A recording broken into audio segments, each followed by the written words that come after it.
Hi, I'm Jamie, and welcome to Sci-Fi-Vision for August 8th for Revival Redux. I'll get it out of there sooner or later.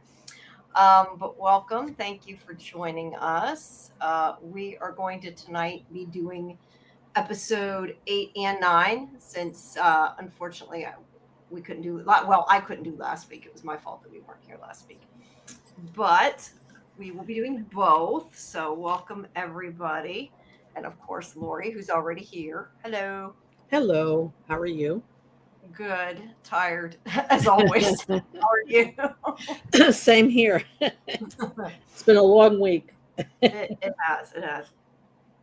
Hey, everybody. Let's see. Scarlett, Karen, Jen. Hey, guys. Thanks for joining us. Well, I know, like I said, we have two of them. I don't know how. I assume we're going to do full thing on both of them, so it'll probably be a little bit longer tonight, but hopefully it won't be too bad. And these episodes were really great. I mean, they really gave a lot of backstory to what's happening, filled in some gaps. I'm liking it. I'm really enjoying the show. Yeah, the episode 8, we'll start with it. I was really glad that we finally got some information on and this one's, I don't have the episode titles up. A Rose and a Thorn, I think. I'm like, we're Yes, trying to Rose remember. and a Thorn. Okay. Um, I really like that we finally got all the information about Black Deer finally, and we understand what's going on because it took us a while to get that, and it was such a separate storyline. I feel like until now, or at least it felt like it was to me because couldn't figure it out before what was going on, and now it suddenly makes sense. So I appreciate that, and then Yes. yeah, 9's really moving towards the finale. And I will say I'm going to next week. I know a junket with Luke and Aaron, so yeah, we'll be talking about the finale. That's for sure. Oh, But every great. stay tuned for that. I'm still trying to get other people, but I haven't heard back from the other people I've tried to get to come on the show. But So you said you're going to have Luke and who else? Luke and Aaron, not on the show. I have a junket. I mean, hopefully Luke will come back on the show. Maybe Aaron will too. Who knows? Ah, But yeah, that's for the post mortem that will be up soon. That will be up next week after it airs because it's post mortem, so it has to be after. right. But yeah, that's coming up as well. And the only other thing is before we start, I just want to say that everybody make sure that you check out the rest of Sci-Fi-Vision, our interviews, our live streams. I just put up the first of the Outlander Blood of My Blood, and in about half an hour, I'm going to go ahead and publish the Resident Alien interview that Suzanne did for me. That'll be going up as well tonight because that was sorry, my voice sounds like it's going out. It sounds all scratchy. Because that was the series finale tonight. So that'll be going up as well. So look for that. And of course, earlier we had Jason Diaz on the show from the Institute. If anybody missed it, you can always restream it. And you can still send me questions for Simone from the Institute, who plays Kalisha.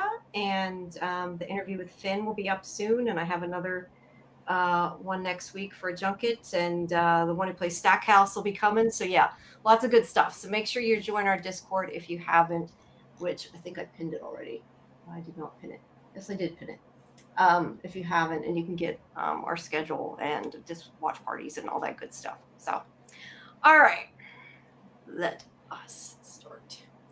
All right, so as you can see, since that says 2 years before Revival Day, we obviously start with a flashback, and we get to see a bit about Rose, who is the girl that was murdered that we keep hearing about that had to do with the Black Deer case, but we didn't know until now.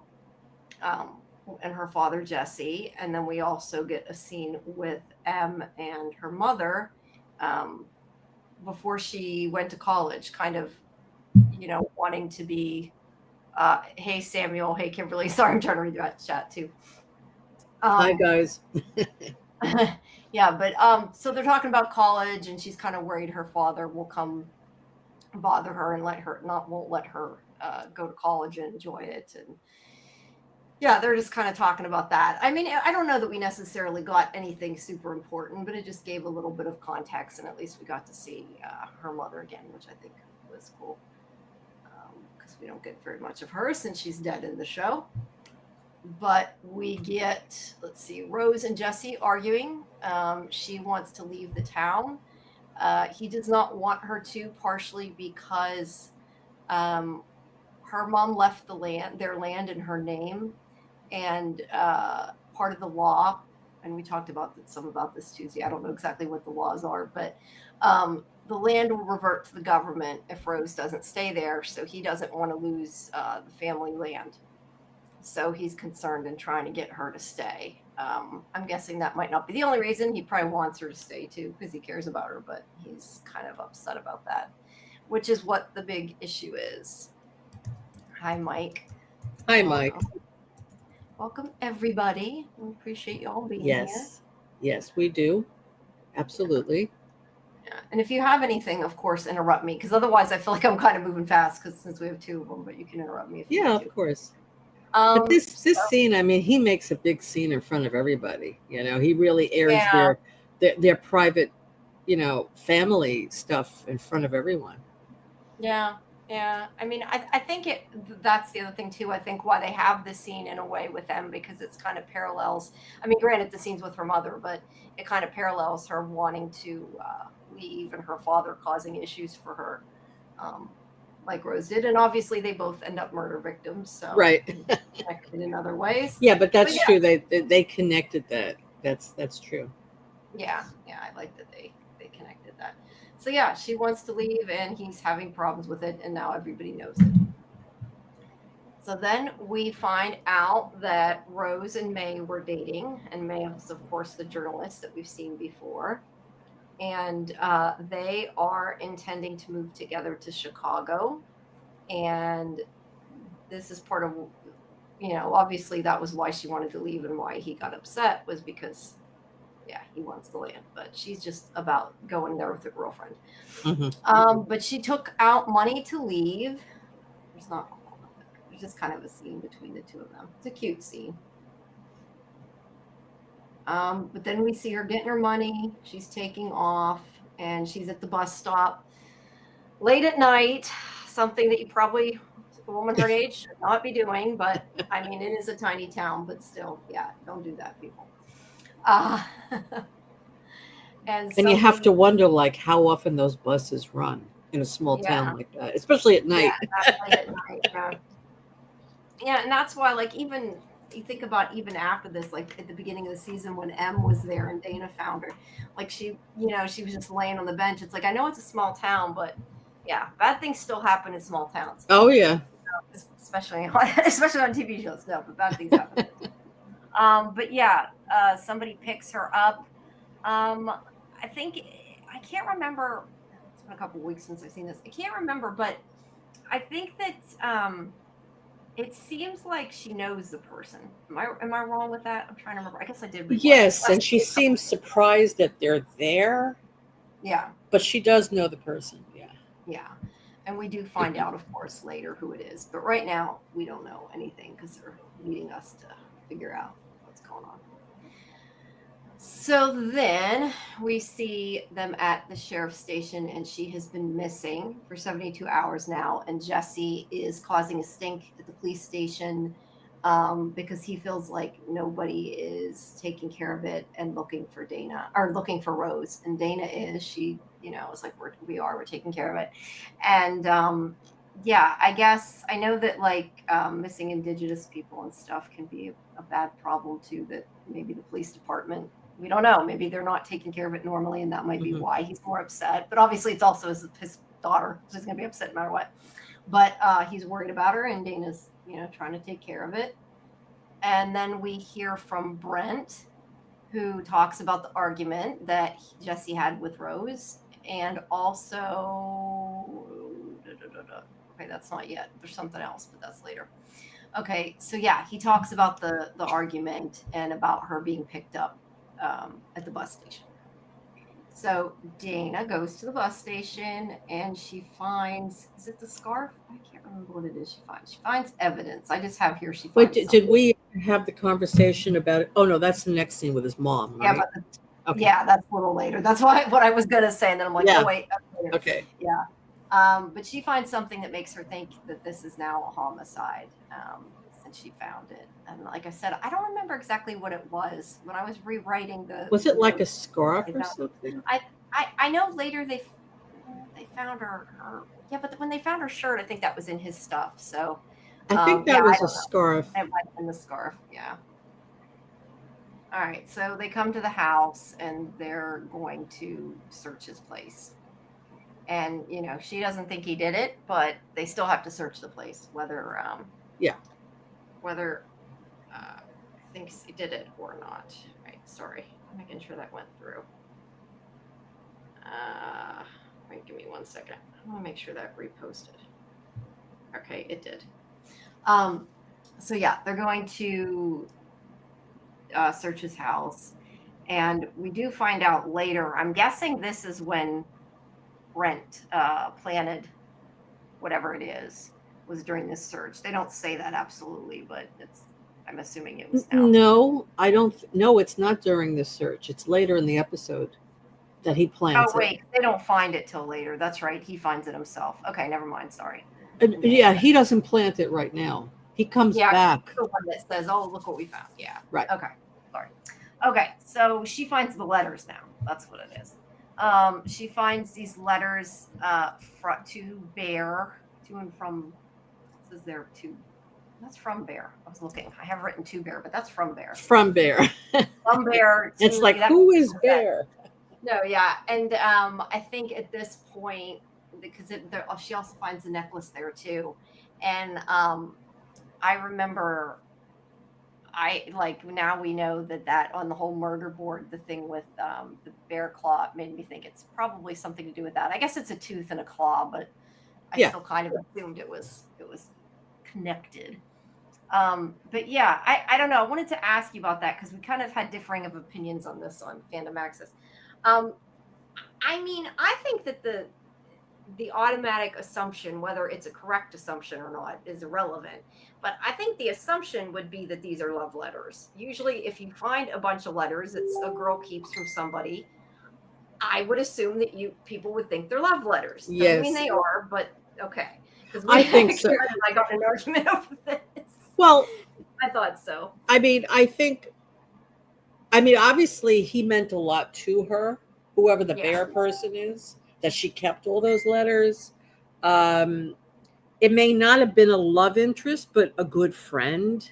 Certainly somebody close to her that she really cared about. Yeah. But I know what you mean, that it could be a love letter. But of course, I don't think, well, what we find out later, I don't think it's a love letter. But just somebody that she's really close to, that she cares about. Yep. I'm muting my browser and it's still beeping every time somebody messages me. I don't know if you guys can hear that. I'm trying. Can you hear it when it does? Yeah. Yeah, I heard it. That's why I'm trying to figure out where it's coming from. I must have another window open. Hold on. Okay.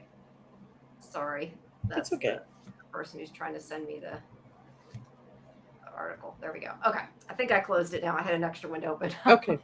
It's loud when they're beeping. Sorry. But yeah, like I said, I don't know that it is a love letter, but I think it would make sense that she would assume that because she did keep them. I mean, we know that she was with May, but we don't know that she wasn't, bisexual and was with both. We don't know at this point. Is kind of the idea. But I'm sure. But when she read the letters, though, she didn't seem to know. When she spoke to her father, she didn't. She said it's possibly a lover, possibly. The letters were not like obviously a love letter, so she's not really sure who this bear person is. Yeah, and they don't really. I don't think we ever find out exactly what's in him. But no, I mean, for all we know, she could be talking to him because he's a priest now. I mean, I don't know if you necessarily write it in letters, but who knows? Right. My thing that I was saying is, people nowadays do not write letters like that very often. Right. So I think that there has to be some kind of relationship there. I mean, it can be a friendship, but I think there's got to be something there, or they wouldn't be taking the time. Yeah, that's really weird. I mean, that you mentioned that. That's true. Who is writing letters nowadays? Nobody. Nobody, mean, unless they're love letters, usually. even a love letter, it wouldn't be a letter. It would be a text. It would be an email. It would be a Snapchat. I don't know. It wouldn't be a letter mailed, a mailed letter, you know? Not usually, no. No. Yeah, I don't know. Maybe he was bored during COVID. Who knows? I don't know. But anyway, so let's see. So she takes it, and then they arrest. So was this when they arrest him? I think I got my things out of order here. Yeah, this is when they arrest Yeah, him. yeah. No, they no, no, arrest no, no. I'm sorry. They don't arrest him yet. He's a person of interest at this point. Okay. I'm just trying to figure out because my pictures aren't matching with what I have in the recap, so I have something a little out of order. Okay, so she goes to talk to his, I guess his brother, Uncle Don. That's his brother. Is that his and brother? I'm assuming since she says uncle, maybe it's his uncle, but I assumed it was Rose's uncle. I just think he's an elder in the community that's like family to them. I don't think he's I don't know. related to Somebody them. at some point said uncle because I have it written here. Well, But that's his title. That's his title. Yeah, I was going to say, but I know some people like they say auntie and that. Yes. Really right. Aunt, so we don't know. But anyway, she talks about their argument and that she kept the fact that she was moving from her father because she didn't want him to find out about the land and that. And, you know, he makes a comment that, you know, lots of kids keep secrets from their parents. And, you know, Dana, of all people, probably should understand that. But, yeah, he does say that Jesse did everything he could to protect his daughter. So, yeah, he does not think that Jesse's guilty. That's for sure. Mm-hmm. But she talks a bit to him. Then she talks to Brent. Now, this is where he was talking to his mother, who still isn't doing well. And he talks about his brother. And she makes a point of saying it's his twin brother. Yes. I wanted to talk to you about this. Yeah. Yes. I can't help think that dropping that means that we're going to see his twin brother. Yes. I would love if it ended up that, like, I mean, they've done it before in shows. It's not that I would be super surprised, but I would love if it ended up that, like, maybe it was his brother that did everything, not really him or something, or his brother is the one that died and he's still alive, that kind of thing. Right. Or that his brother is the mastermind behind the whole buying the parts project, the whole business. Yeah. I hope we see him. I like the actor. I think it's a funny character. I think the fact that they said he has a twin brother is kind of hinting that we're going to see him again. Yeah. Yeah. I mean, if they had maybe said it before he was dead, then maybe. But since the character's dead, like, why else bother? There's no reason. So, yeah. All right. Is it possible his brother is the one that died in the hospital? That the brother is the one? I wonder if it was his brother has been taking his place or something. For all we know, we never know. We don't know because we've never met both of them. We've only met the one, so we can't like think that there's, you know, a distinguishing feature or something and try to figure it out. It could be anything. Right. So yeah. So this is where, after looking at the letters, Wayne starts yelling at Dana and pissing us off, right? Right. Yeah. His usual style. Yeah. He thinks Jesse did it, and he disagrees with Dana and won't listen to her gut and is like, he did it. And it's like, this is what makes somebody a good or a bad detective. Like, you don't push and try to find evidence to make a suspect guilty. Mm-hmm. Because you can always be wrong. And I find this interesting later because I feel like they're kind of she's having the same conversation later with May. And this is in the next episode, but I just want to mention it now because I'm going to forget. I was thinking about the fact that, you know, it's the same kind of thing with May. You know, she's like, he didn't do it. And they tried to make him look guilty. But then later, May's telling her to find a way to make the charge on Blaine stick. And I'm thinking, aren't you doing the same thing? It's the same exact thing again. And I think it's strange that she said that, considering that he gave so much money to a foundation. I mean, why would he do that? You know, I don't know if she just wants somebody to be guilty or if she really believes it or what. Yeah, I don't know. I mean, I was wondering if she was somehow mixed up in all this too. Maybe she didn't want to leave town. Maybe she just wanted her stopped not killed, but stopped. I mean, I don't know. It's kind of suspicious that she wants it to stick.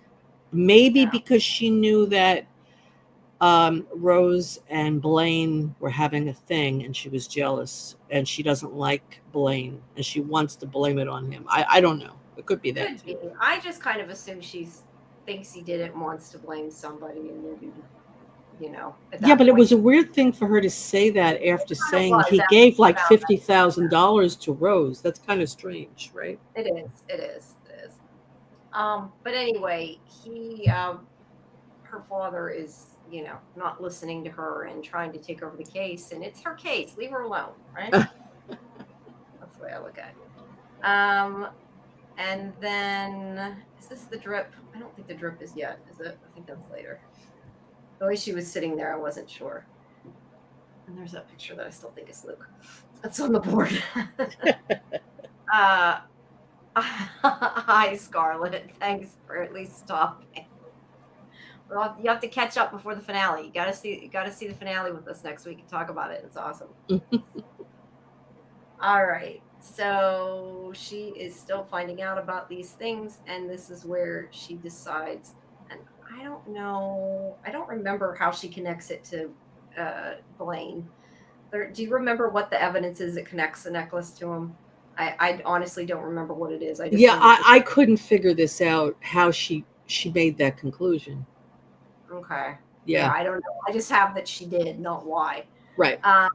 But she goes to talk to him, and he looks quite different. And He looks like a mechanic. yes, he does. But he doesn't have a great alibi for Rose's murder. He says he was in Myrtle Beach. And she starts asking him about the letters, and she sees that he has a bear tooth necklace there. And so she assumes, that he is Bear correctly. Right. Yeah, and he just says that that the relationship was platonic. And again, like she was with May. She may be gay. We don't even know for sure. But right. He says that they weren't. And he does say, oh, she's 2 decades younger than me. And it wasn't like that. So yeah, do we believe Blaine? Probably. Well, his family did want to buy the land at one time. Yeah, so maybe that like broken up about it, but yet he donated the money. So you know what I mean? Like, I feel like if it was like a lover, maybe he would be more upset, but at the same time, it clearly affected him, or he wouldn't have donated the money. So maybe probably telling the truth.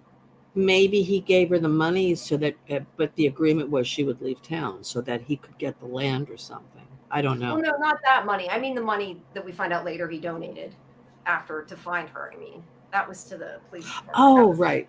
Yes. Yeah, that was later. Sorry, right. I'm jumping ahead. It's just it's okay. Tonight, I'm jumping ahead a bit. But yeah, anyway. Oh, that was the purpose of the money? It was to find her? I didn't realize that. No, I have more detail. I'd have to look up my notes, but I think so. It was supposed to go to the police department, and then because of what happened, it didn't, and they put it in the Indigenous Women's Fund or something. Okay. Yeah, he donated. I guess he sold the land and donated or donated what he got from the land. I'm not entirely sure. Uh-huh. I don't know. But anyway, yeah, she thinks he could be guilty.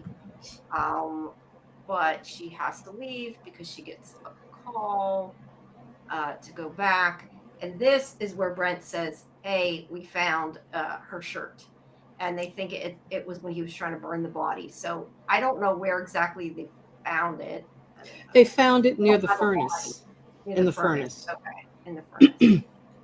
But they don't find a body or any evidence of a body. I think this goes back to they need better detective skills because they don't find a body. They don't find anything burnt, just like a shirt. Yeah. The assumption is that they burned her and that he burned her in the furnace, and her shirt happened to drop near the furnace or something like that. No, you could be. Yeah, I mean, I know that, but I'm just saying, like, if I was it doesn't make sense. I would test the ashes.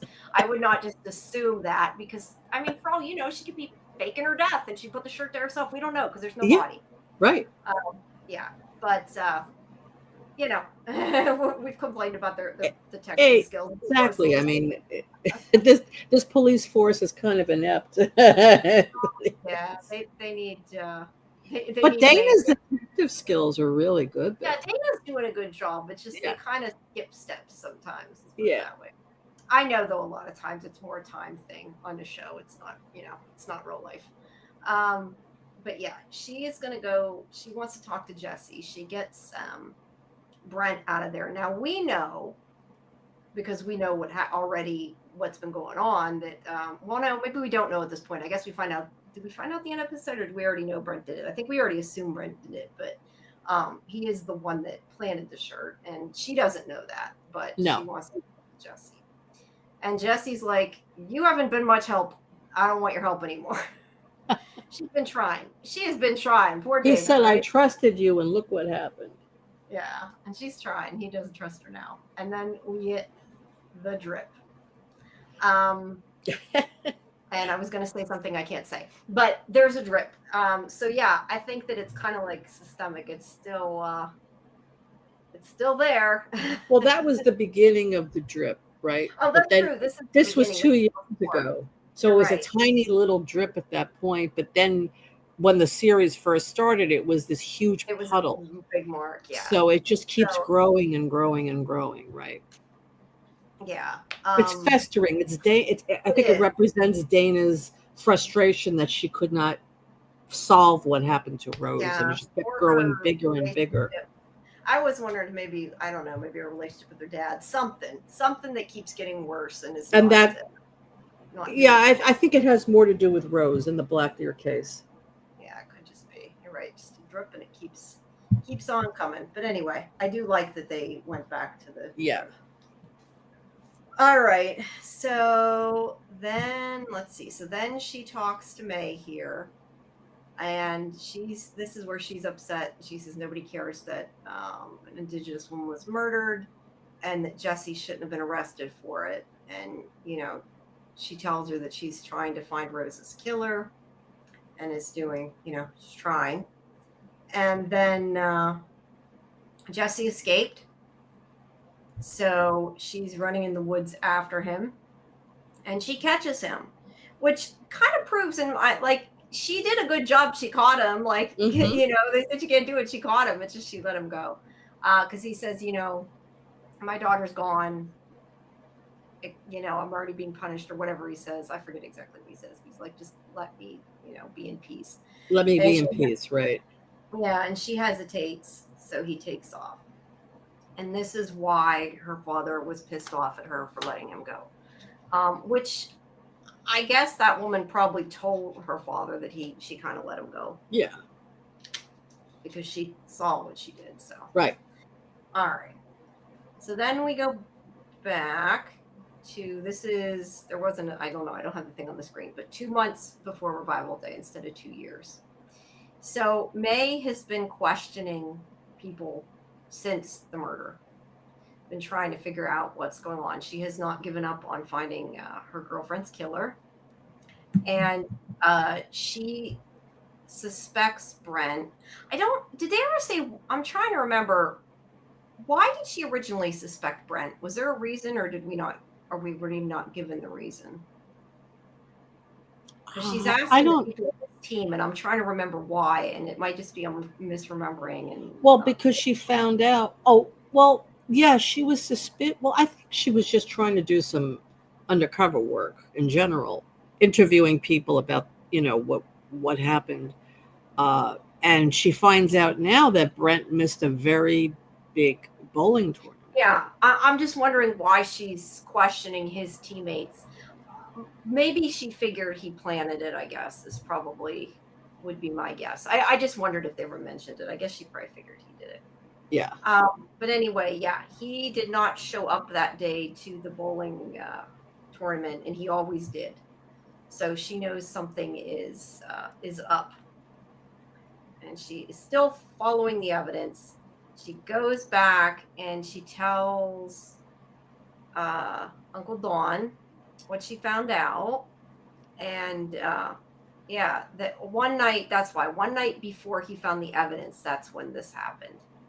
And she also found out that Jesse was at a council meeting when Rose was killed. So he couldn't have done it. why the cops don't have this alibi or mention this alibi before this. Yeah, isn't that strange? He was Yeah, in a council meeting. yeah. I don't know. Maybe Oh, they no, could. no, no, no. Wait. We're getting confused. No, he Oh was no, at no, the no. I'm council sorry. It's the meeting council the meeting when the night shirt went the there. evidence was planted. Yes, you're right. You're right. So yeah, because that doesn't really help the case if it was the night the evidence showed up. Because Right. yeah, okay, never mind. That makes more sense. Okay, so they did see a cop there, though. He says, but he didn't know for sure who it was. He can't say that it was Brent for sure. But she thinks he's the one that planted the proof and planted the shirt in Jesse's house. Mm-hmm. So she asks where Jesse is because he's been hiding out, and since she's on his side, she wants to talk to him. And Uncle Dawn helps her, and she finds him, and there it is in Thunder Bay. He's been hiding, and she says, this is what I found out, and tells him that they were in love and they were going to move in together, and also that she thinks Brent was the one that framed him. Right. Yeah, so now he wants revenge, and he goes to the bowling alley, and this is obviously on Revival Day, and this connects it all back together with what happened. He's kind of staking him out, and Brent sees him, and he comes up behind him, and he shoots him, and he kills him. And then it's interesting. How did Brent see him? He's been in his car the whole time. I He's don't know. He's been gone for 2 years. Okay, he left town 2 years ago. Brent comes out of a bowling alley. How does he know he's there? Yeah, I don't know. I guess he just he just saw him. I don't have an answer for that. So he's waiting. He's waiting for him to open the door, and as soon as he opens the door, then he shoots him. Yeah, he shoots him. He kills him, and then we fast forward to him being in the coffin that May saw at the crematorium. Right. Or now she went to the crematorium because she's investigating Brent, right? Yeah. And did she know that he killed Jesse, and she was just checking if it was him, or she didn't know? I think she said, and I don't remember exactly, but I think at some point she said that she saw him take a body in. I think because she was following him. She didn't know it was Jesse. No, she didn't know till she looked, but she looked. Okay. So, she does know there. Yeah. And yeah. So, and now I lost where it was. So talk about being like feeling guilt. I mean, here she goes to tell Jesse, "Hey, I think Brent planted the evidence on you," and now he's dead, right? So, wow. Yeah. To be fair, though, he was going to try to get revenge, but it didn't work out that way. Yeah, but if she didn't tell him that, he'd be alive. He wouldn't be there, right? True. But yeah, he puts him in the incinerator, and he wakes up mid burning, and he's a reviver, which we already knew. That picture is like really okay. I see. I was trying to look at the way it was. It looked like he was bending the other way, and it looks like he was disconnected. It was just the way I was looking at it. No, he was walking out of the furnace. Yeah. All right. So this is back in the present, and Jesse talks about why they think the person who killed Rose killed M, because he found M's prescription bottle in the water, or at the water where Rose was killed, or where he actually know. He doesn't know exactly. The necklace was found there too, or right? The necklace or the earring. Yeah, he found, I believe, her earring and M's pill bottle. Right. But what I'm trying to figure out, again, I feel like I'm just forgetting pieces of it because I watched it. I should have watched them both tonight. How did he know where she died? I was trying to think. Did we know where she died? I mean, we know because it was the same as M, but did they actually know that? Like, was that like a known fact, or did they just skip that? They Because kind he of found, skipped that, I think. I yeah, also was wondering like how they knew where to look, but yeah, um because he found her. Like, I get that he found her earring there, but why was he looking? I guess I'm not remembering why he was looking in the water to begin with. was it Jesse that found it or somebody else found I it? think it was Jesse. He was the one that told him. I think it was Jesse. Uh-huh. Let's see. Yeah, I don't know. I'm probably just might just be misremembering something, but either way, this I is also what. think it's interesting that her pill bottle was in the water, right? Because Yeah, first of all, the label would have rubbed off if it was in the water that long, right? Nobody yeah, would know whose pills, and those pills would also be disintegrated probably. yeah. So, Well, I don't think the water was that deep, but still, maybe it was like near the water. Maybe it was like on a rock. I don't no, know. it was in the water, they said. So anyway, the label would be rubbed off, even if the No, you're pills right. were intact, right? The label would be rubbed Yeah, off. yeah. Anyway, the point of this, whether it makes sense or not, is that they found the earring in the pill bottle Right, together. next Like to they each look like, other. Right. yeah, which is why he thinks that they killed M. I don't know if they just fell or if maybe they were part of the ritual. I don't know. Um, whatever they were doing, I'm saying ritual because of that guy in the And the mask. mask, yeah. Yeah, because it seems like it was some kind of weird thing going on. And this is where M says, "Oh, I died there," and she tells him about the mask and that Aaron was there, but he wasn't. It wasn't Aaron, but he was there. He wasn't the one in the mask though. So yeah, that's where they found her earring. Said that. And then there's this part that Dana says she got a text, or found out about a text between Brent and Aaron about the time Rose went missing, and it had in it a model of a car. And May knows what about the car because it was on the USB drive that Jesse stole from Aaron's house that had that on it, had that Right. text file on it. So I guess Aaron, see what I thought, and this is where I got confused and I was really trying to figure out, my brain's not wrapping around it, is okay, Brent was hired to plant the evidence. Yes, Brent killed Aaron to cover up that fact, I'm assuming.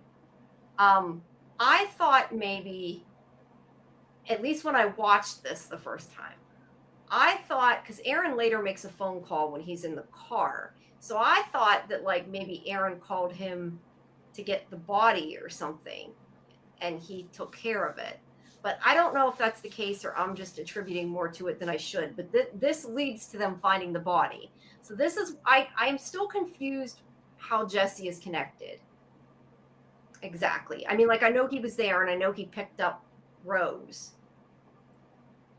But like, does that make sense what I'm saying? Like, how is that connected with Brent other than the whole thing with him, hiding the evidence? Like, was he involved in her murder too, or no?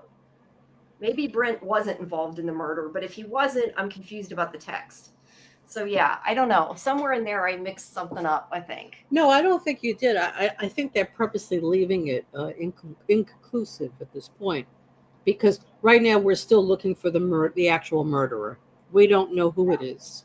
We just know that Aaron and Brent somehow were involved. That's all we know. Yeah, I felt like I knew it and then forgot it. That's why I'm thinking maybe I didn't know it before and I thought I did. No. But for whatever reason, it sounds like Aaron texted Brent with a make and model of a car, which is why I thought maybe he told him where I thought when I first watched this, I thought that it meant that Jesse, whether Jesse killed her or not is irrelevant, but that Jesse took Rose's body and put it in the trunk and he like texted him. Yeah, because isn't that how Blaine ended up picking up the car? He texted Luke, are you in the chat? Wait, Okay. Lester was the one. Well, we find out later that Lester was the one who asked Blaine. Oh, Lester asked Blaine. Okay. Right, it had See, nothing to do with okay, this it had blue nothing to do car. Had with nothing it. to do with it. Okay. Well, what I thought, and this could still be a separate issue though, is okay, Lester asked him to tow a car, yes. But what I was thinking when I watched this, and I don't know if it makes sense now, but what I was thinking is that Aaron got rid of the body, put it in a trunk. He called Brent, and Brent called Blaine, because this car ends up in his place too. Because regardless of the whole thing with Lester that happened on Revival Night, the car that has the body in the trunk is on his property. Yeah, So but I don't think he knew. I don't think he knew that. No, he didn't. I don't think he knew it either. But I'm saying, like, I thought maybe I thought that's what the text was about, where the body was at, right? No. That's why I'm confused. Well, Then what was the text about? They left this whole thing open so that you don't know what's going on.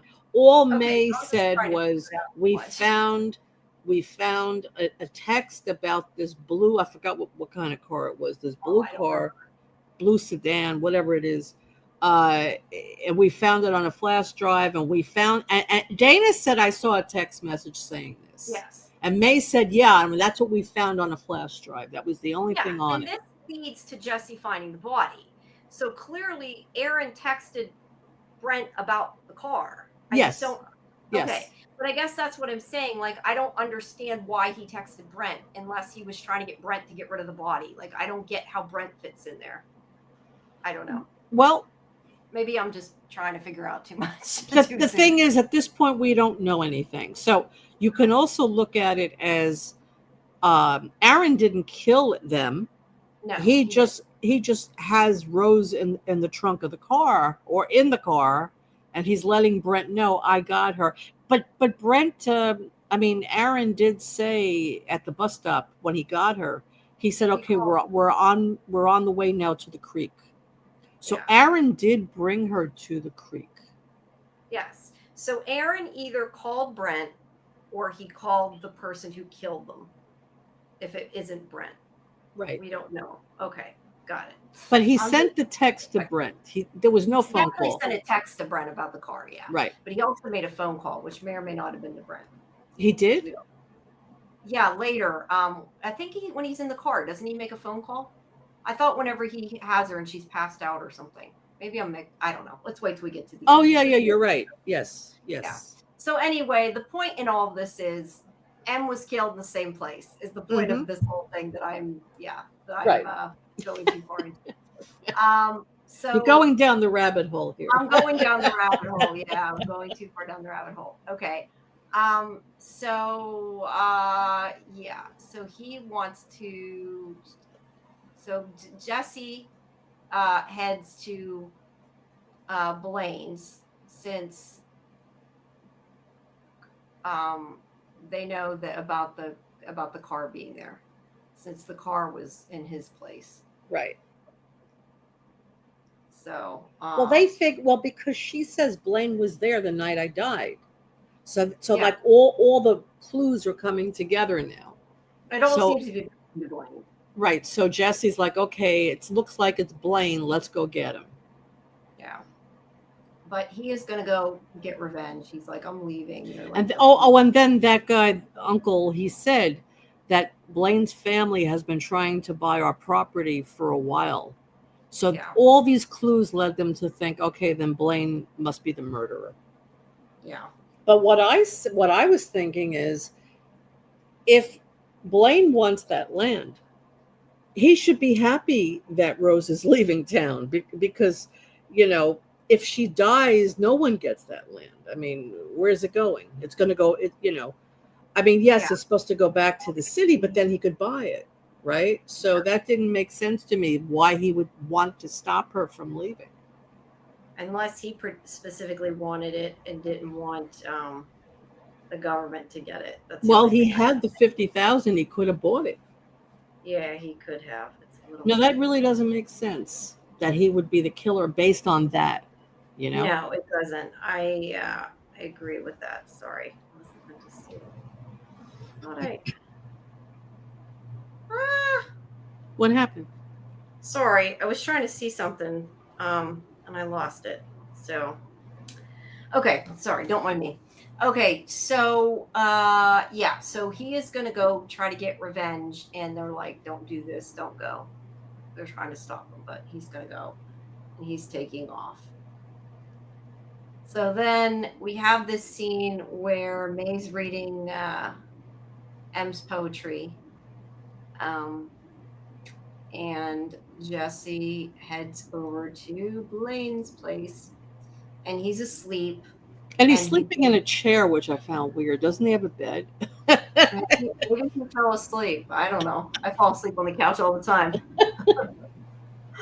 Anyway, he doesn't kill him because he hears. I think he was going to kill him, but then he hears the angel, and not the angel, what Blaine calls the angel, and he goes out to look at it. Yeah, Karen, I know, but it just seemed like he was. Uh, I don't know that this is something that he just sleeps like that all the time. That's why I just thought it was funny. That's all. Yeah, might be. I don't know. As I've gotten older, I fall asleep all the time on the couch, so I can't comment. I fall asleep too. Yeah. But anyway, he hears the angel, alien, whatever the heck it is, outside. He sees the light. He goes out, and he follows it, and he finds the car, and he opens the trunk, and he finds her body. That was really sad. Yeah, that was really sad.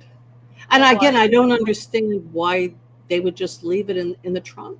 Why? Why not Yeah. bury it And somewhere the, or put it the in other the river again? Yeah, the other question I have is it's been 2 years, right? Or am I just thinking 2 years because M's mother's been 2 years? It's been two No, years. it's 2 years. Yeah. Okay. Then I have a problem with that. I have a bone to pick about that. Yeah. That body would stink. Yeah. After 2 years in a trunk, Yes. that body would stink. Yes. I have a problem with that. Yes. I mean, I'll suspend my disbelief, but yeah, it would stink. And what's interesting is she died around the same time that M's mom died, right? It was like 2 years ago. So who died first? That's what I was wondering. Like, did the mother die first, or did Rose die first? What was the sequence of events? I mean, I don't think the mother's death had anything to do with. Oh, you mean Rose? You mean M's mother, not Rose. M's mother. Yeah. Okay. Yeah, I don't think the two are connected, so I don't know. I guess they could be. I think they are. That's why I'm trying to figure out the time frame. Yeah, I don't know. Who died first and who was missing first? Yeah, I don't know. Yeah. Karen says Blaine lives in a junkyard. Possibly he did not know the body was there. I agree. I don't think Blaine knew the body was there. And she's saying also it shows how little they cared about being caught. Yeah. Well, I think the killer wants to frame Blaine for it. Yes, that's why they put it there. But I guess my point is you're right that I don't think Blaine knew it was there. I mean, that's my assumption. No, I don't think he knew. I'm just saying, like, going by all the things I've seen on television, if that body was sitting there decomposing for 2 years, it is a junkyard, but I don't know. I still feel like... I like what Samuel says. Maybe the whole junkyard. I'm sure it does. I know, but you would see flies, like, all around the trunk. Yeah. It's not airtight, right? I don't think a trunk is trunk can't be airtight, right? No. I don't think it is. No, things would come out of there. There would be flies around it. It would stink. Yeah. I have a little bit of an issue with that. But yeah, no, I think they did it to frame him. But it's amazing that in 2 years no one smelled anything. No one saw flies, like you said, right? Yeah. It's kind of weird that nobody did. You put lime on the body to avoid that. I don't know, Karen. Is there any amount of lime that would make it not smell? I mean, I don't know. It's and did they think of doing that at the time? I don't know. Yeah, that's a big hole in the story for me.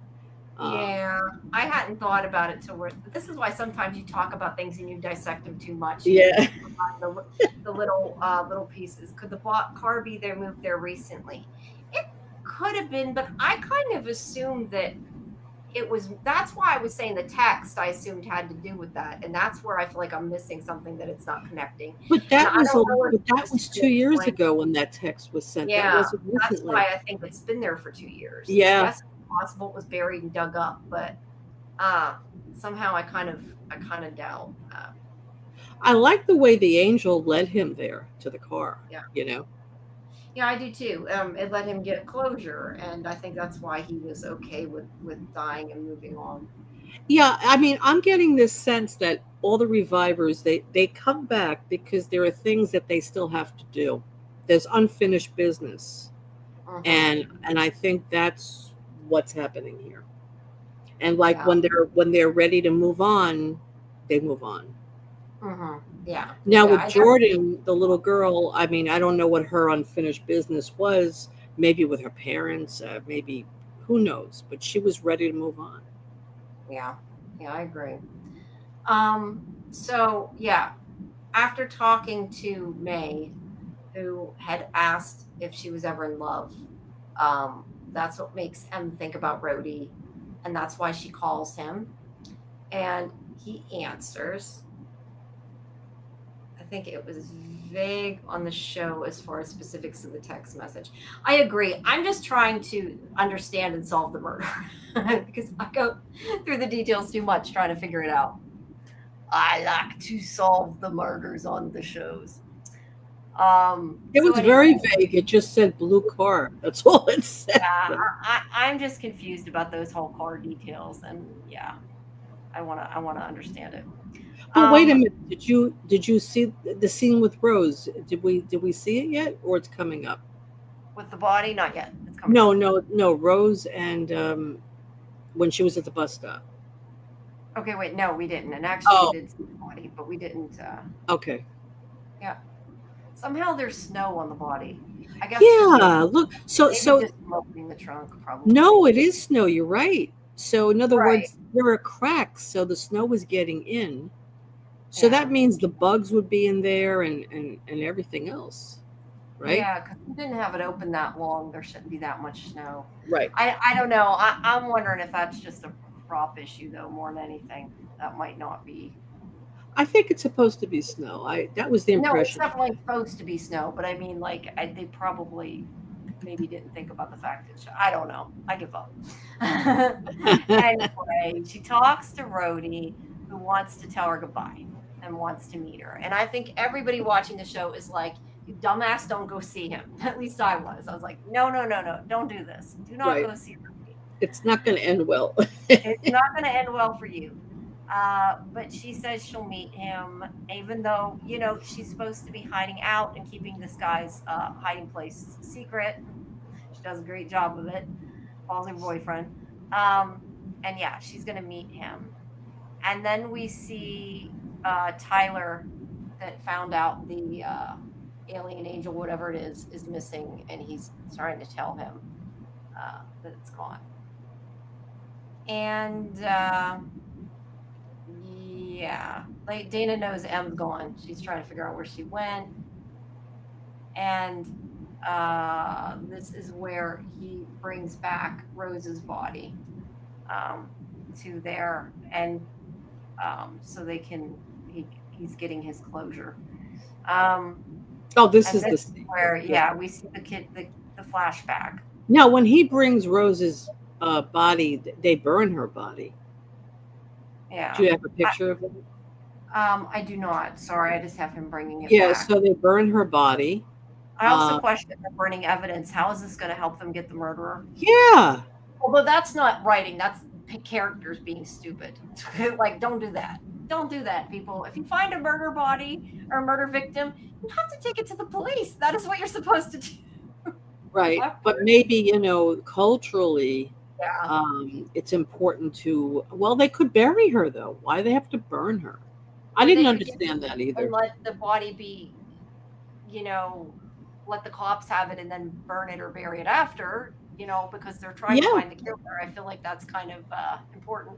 But, you know, I don't know. Yeah, I do Well, remember now. he knows that Brent is mixed up in this at the police. He can't trust the Oh, police. that's true. The That's true. police actually wanted to prosecute him, right? So, I didn't think about that. but He's I would already been think that he would bury there. her body, not burn it. I would think. Well, that I would guess might be a Yeah, caution. right. The police. They I don't would think the agree police with you will there. help.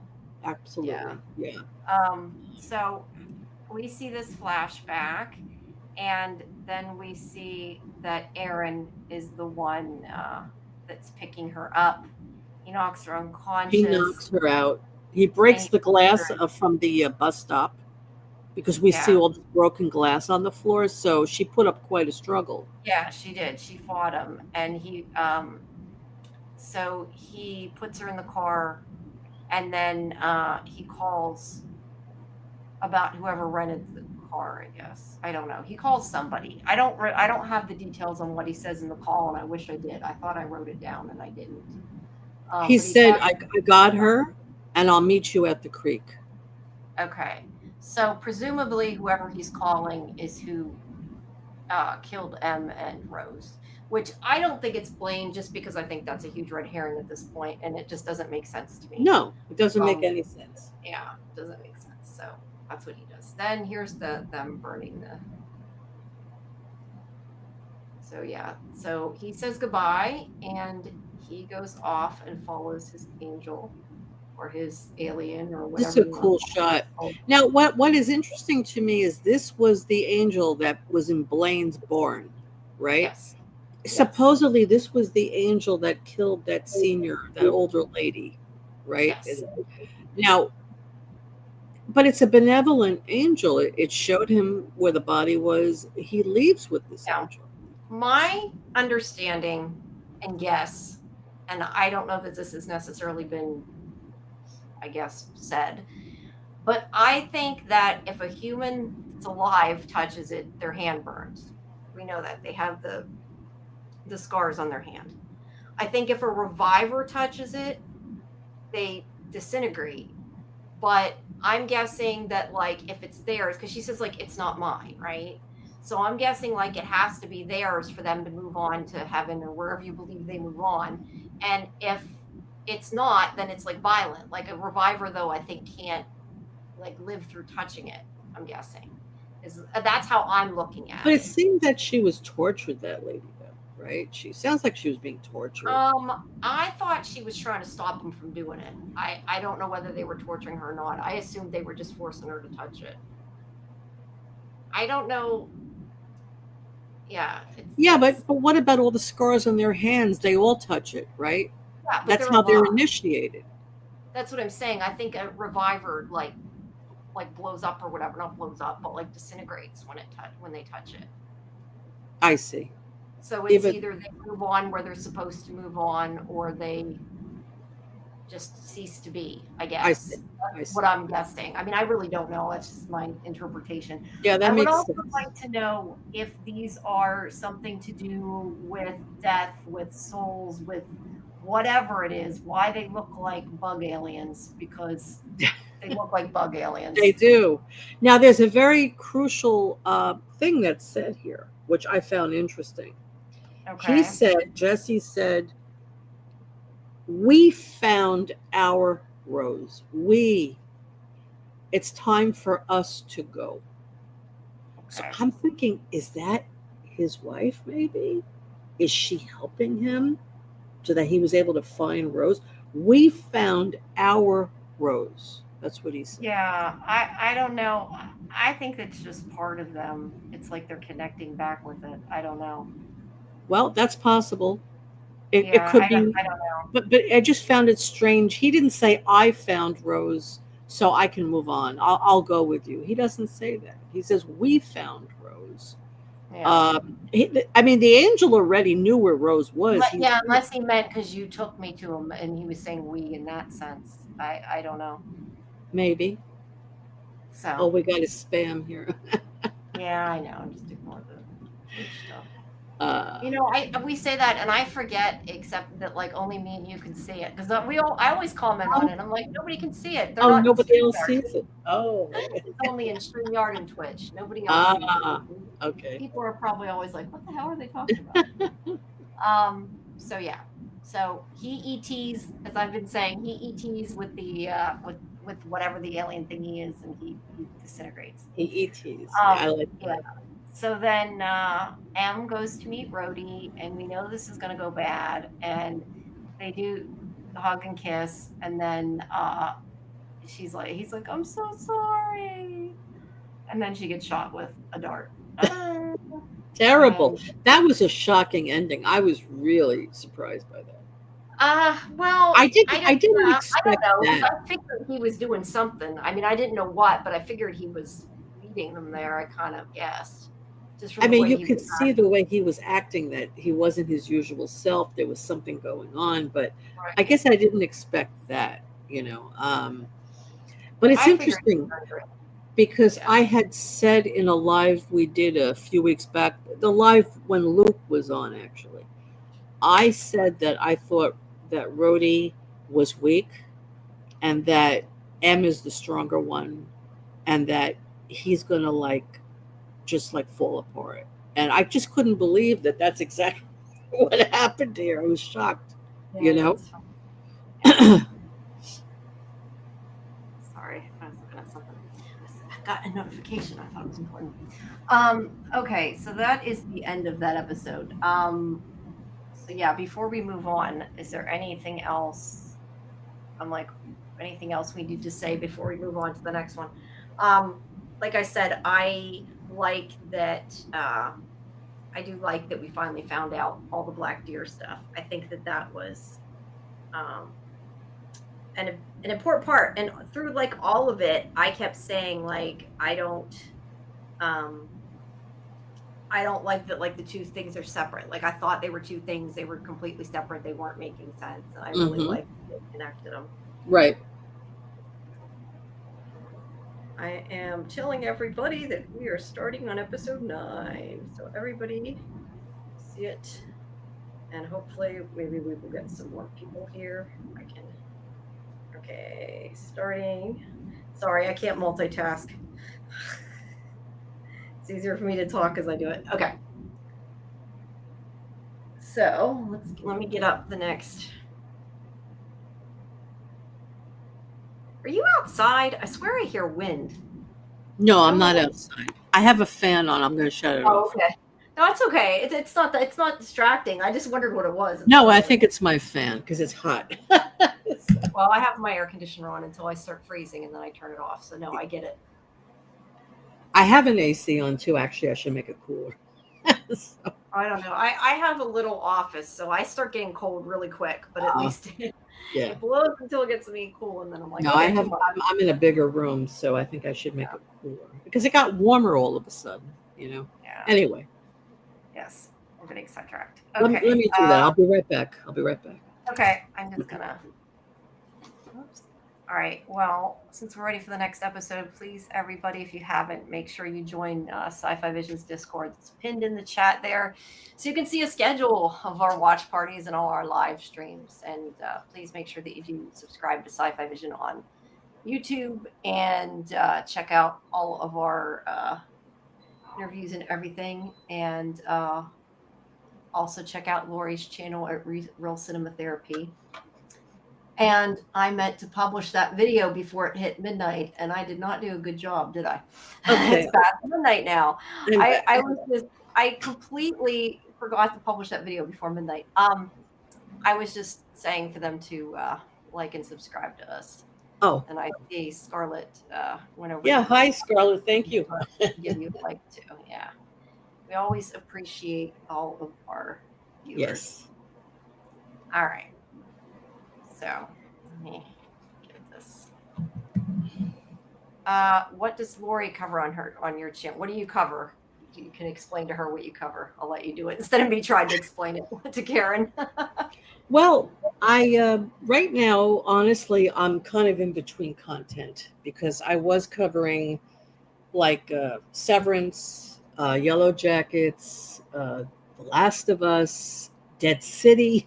So I cover, but mainly I like to talk about things that have more of a psychological bent to them. I like to deep dive psychologically into the characters. But I kind of cover different things. Right now, I'm just doing this with Jamie, but I plan on doing other things coming up. I was going to wait to announce this, but I think I'll announce it now. I will be doing the original Walking Dead show. I'm going to start. I'm going to create a Discord, and I'm going to actually have watch parties for the episodes, and then afterwards we'll do a live because I think there are so many Walking Dead fans out there that they're dying for a place to talk about the show, the original show, not the spin-offs. So that's kind of something I'm going to start doing probably in the next couple of weeks. And I will let you know when my Discord is up and when I'm going to start doing the lives. But it'll be like we'll watch an episode starting from the very beginning. Yeah. Watch an episode, then we'll go to YouTube and we'll have a live and we'll talk about it. I'll even do trivia night too. Like we'll have Walking Dead trivia, any news on the Walking Dead, anything specific about the Walking Dead. But again, I'm going to approach it more from a psychological character deep dive as well as just the story itself, because I think people would be interested in hearing about um, how the characters relate to each other, how they depend on Mhm. each other to survive this zombie apocalypse, what it Mhm. means when you don't have any family around you and your friends become your family. It's a way of support and survival. And again, I think the zombies are not, I mean, they're zombies, but I think they have more of a deeper meaning. They represent obstacles in our lives. They represent crisis. They represent things that we're dealing with, and having to deal with them on our own sometimes is just too much. So if you have a group of people that can protect you, you protect them, and you figure out ways to survive. I think that's the appeal of the show. So, Yeah. yeah. I was gonna say you should show whenever you do the watch party, you should show the black and white episode too for the pilot. Black and white. Yeah, they have the pilot. They I don't know if they re-aired it or just on the DVD somewhere. I know it is. They like redid the pilot in black and white because it was the Oh, original that did it that way. So I didn't know that. Interesting. yeah, I've seen it in black and white. All right, let's move back to revival here. All right, yeah. I gotta get with I keep saying I'm gonna do ones that aren't lives and I haven't. I keep planning to do it and haven't done them, so I'm just about I always intend to. Well, you're covering so many different shows, though. Yeah, I cover too much stuff and do too many interviews. But I do wanna start doing non-lives and recording them and I just haven't. It takes a lot of work. It All does. right. It does So take a lot of work. let's get on. Okay, so we start out this episode, and I have to admit, I was a little bit confused at the beginning of this because I'm like, why does Blaine have him? I guess whenever Black Deer Jesse knocked him out in the woods, that he left him there, and Blaine found him. I guess. So that was a Yeah. little confusing to me at first. I'm Yeah. like, Blaine found him. yeah, and he took him and he tied him up. So not a very nice guy, but he has a gun. He's got him at gunpoint, and he tells him, let's see, excuse me. So he does not want to help him. He says that he should have left him at the creek, and he brought Ibrahim there because he wants to know about what caused Revival Day. And I love that Ibrahim's like, I thought you knew all the answers, or you just like making shit up. It's basically what he says. And he just says he wants to know the origins of evil so he can better fight it and make sure it doesn't happen again. But Ibrahim does not want to help him because he knows he's just making more hate and causing more problems.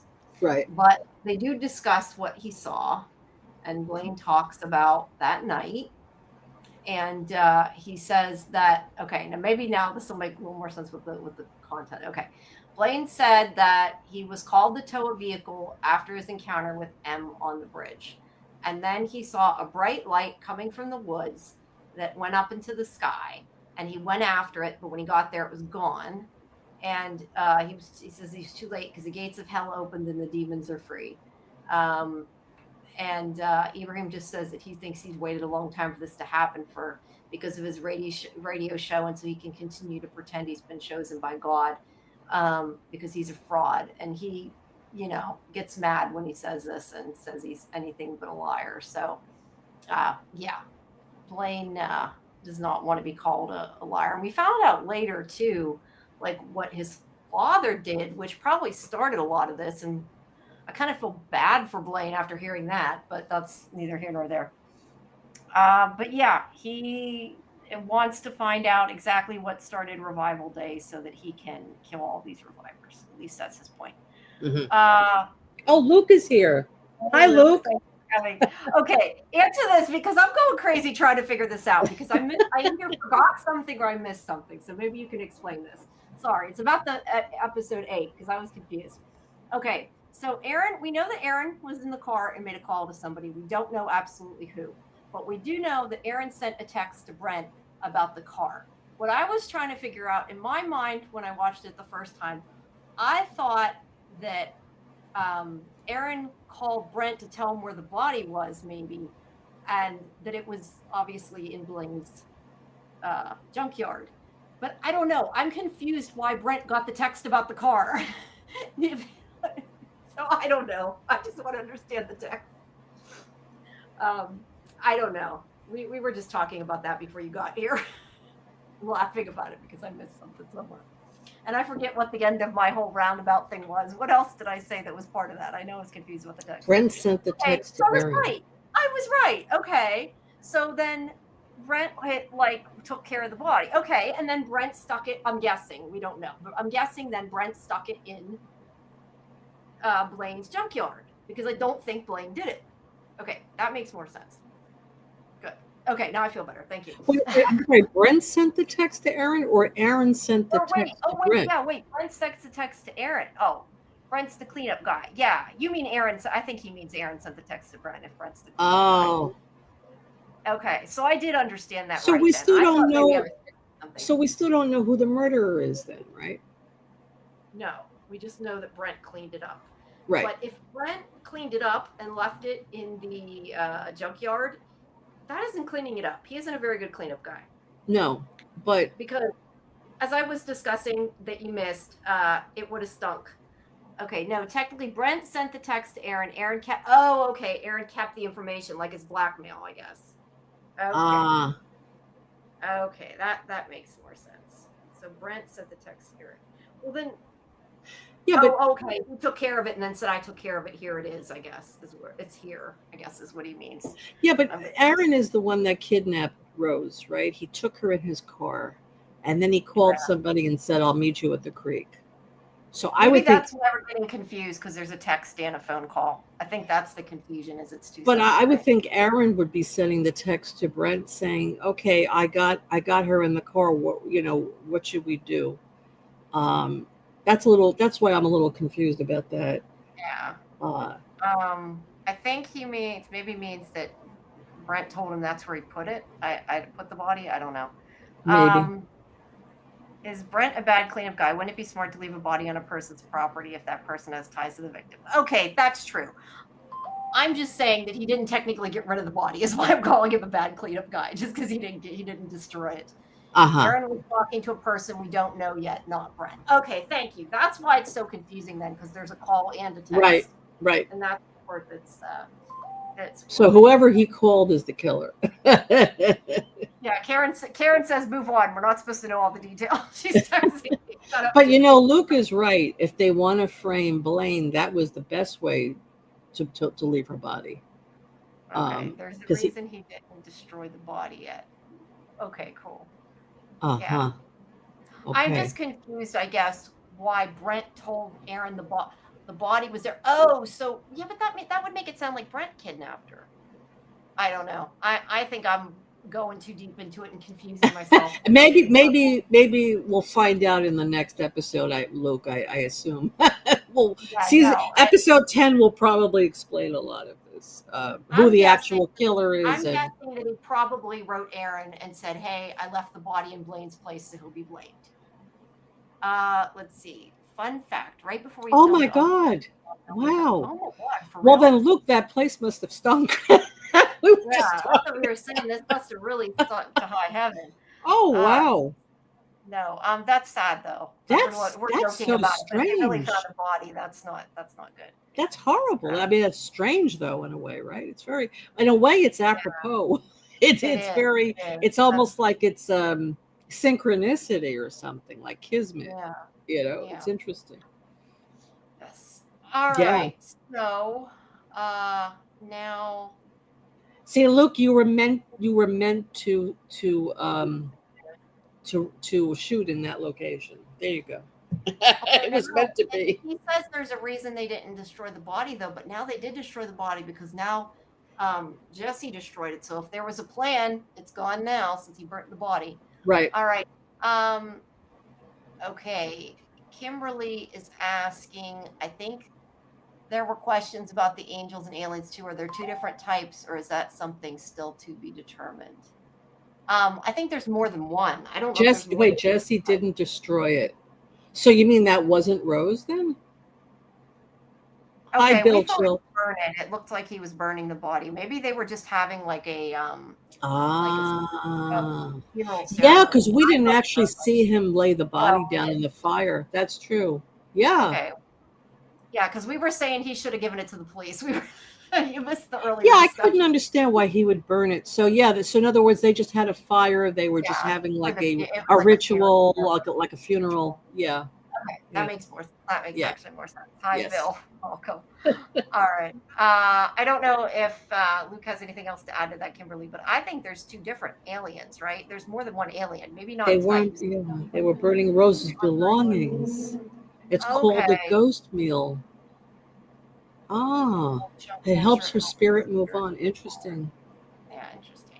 That actually makes a lot more sense because I was kind of wondering why, if his daughter was dead, he would burn. Like it didn't make sense to me. So that makes a lot more So wait a sense. So minute, thank Luke, you does for bringing that it up. mean that it wasn't her body that was in the trunk? It was her belongings that were in the trunk?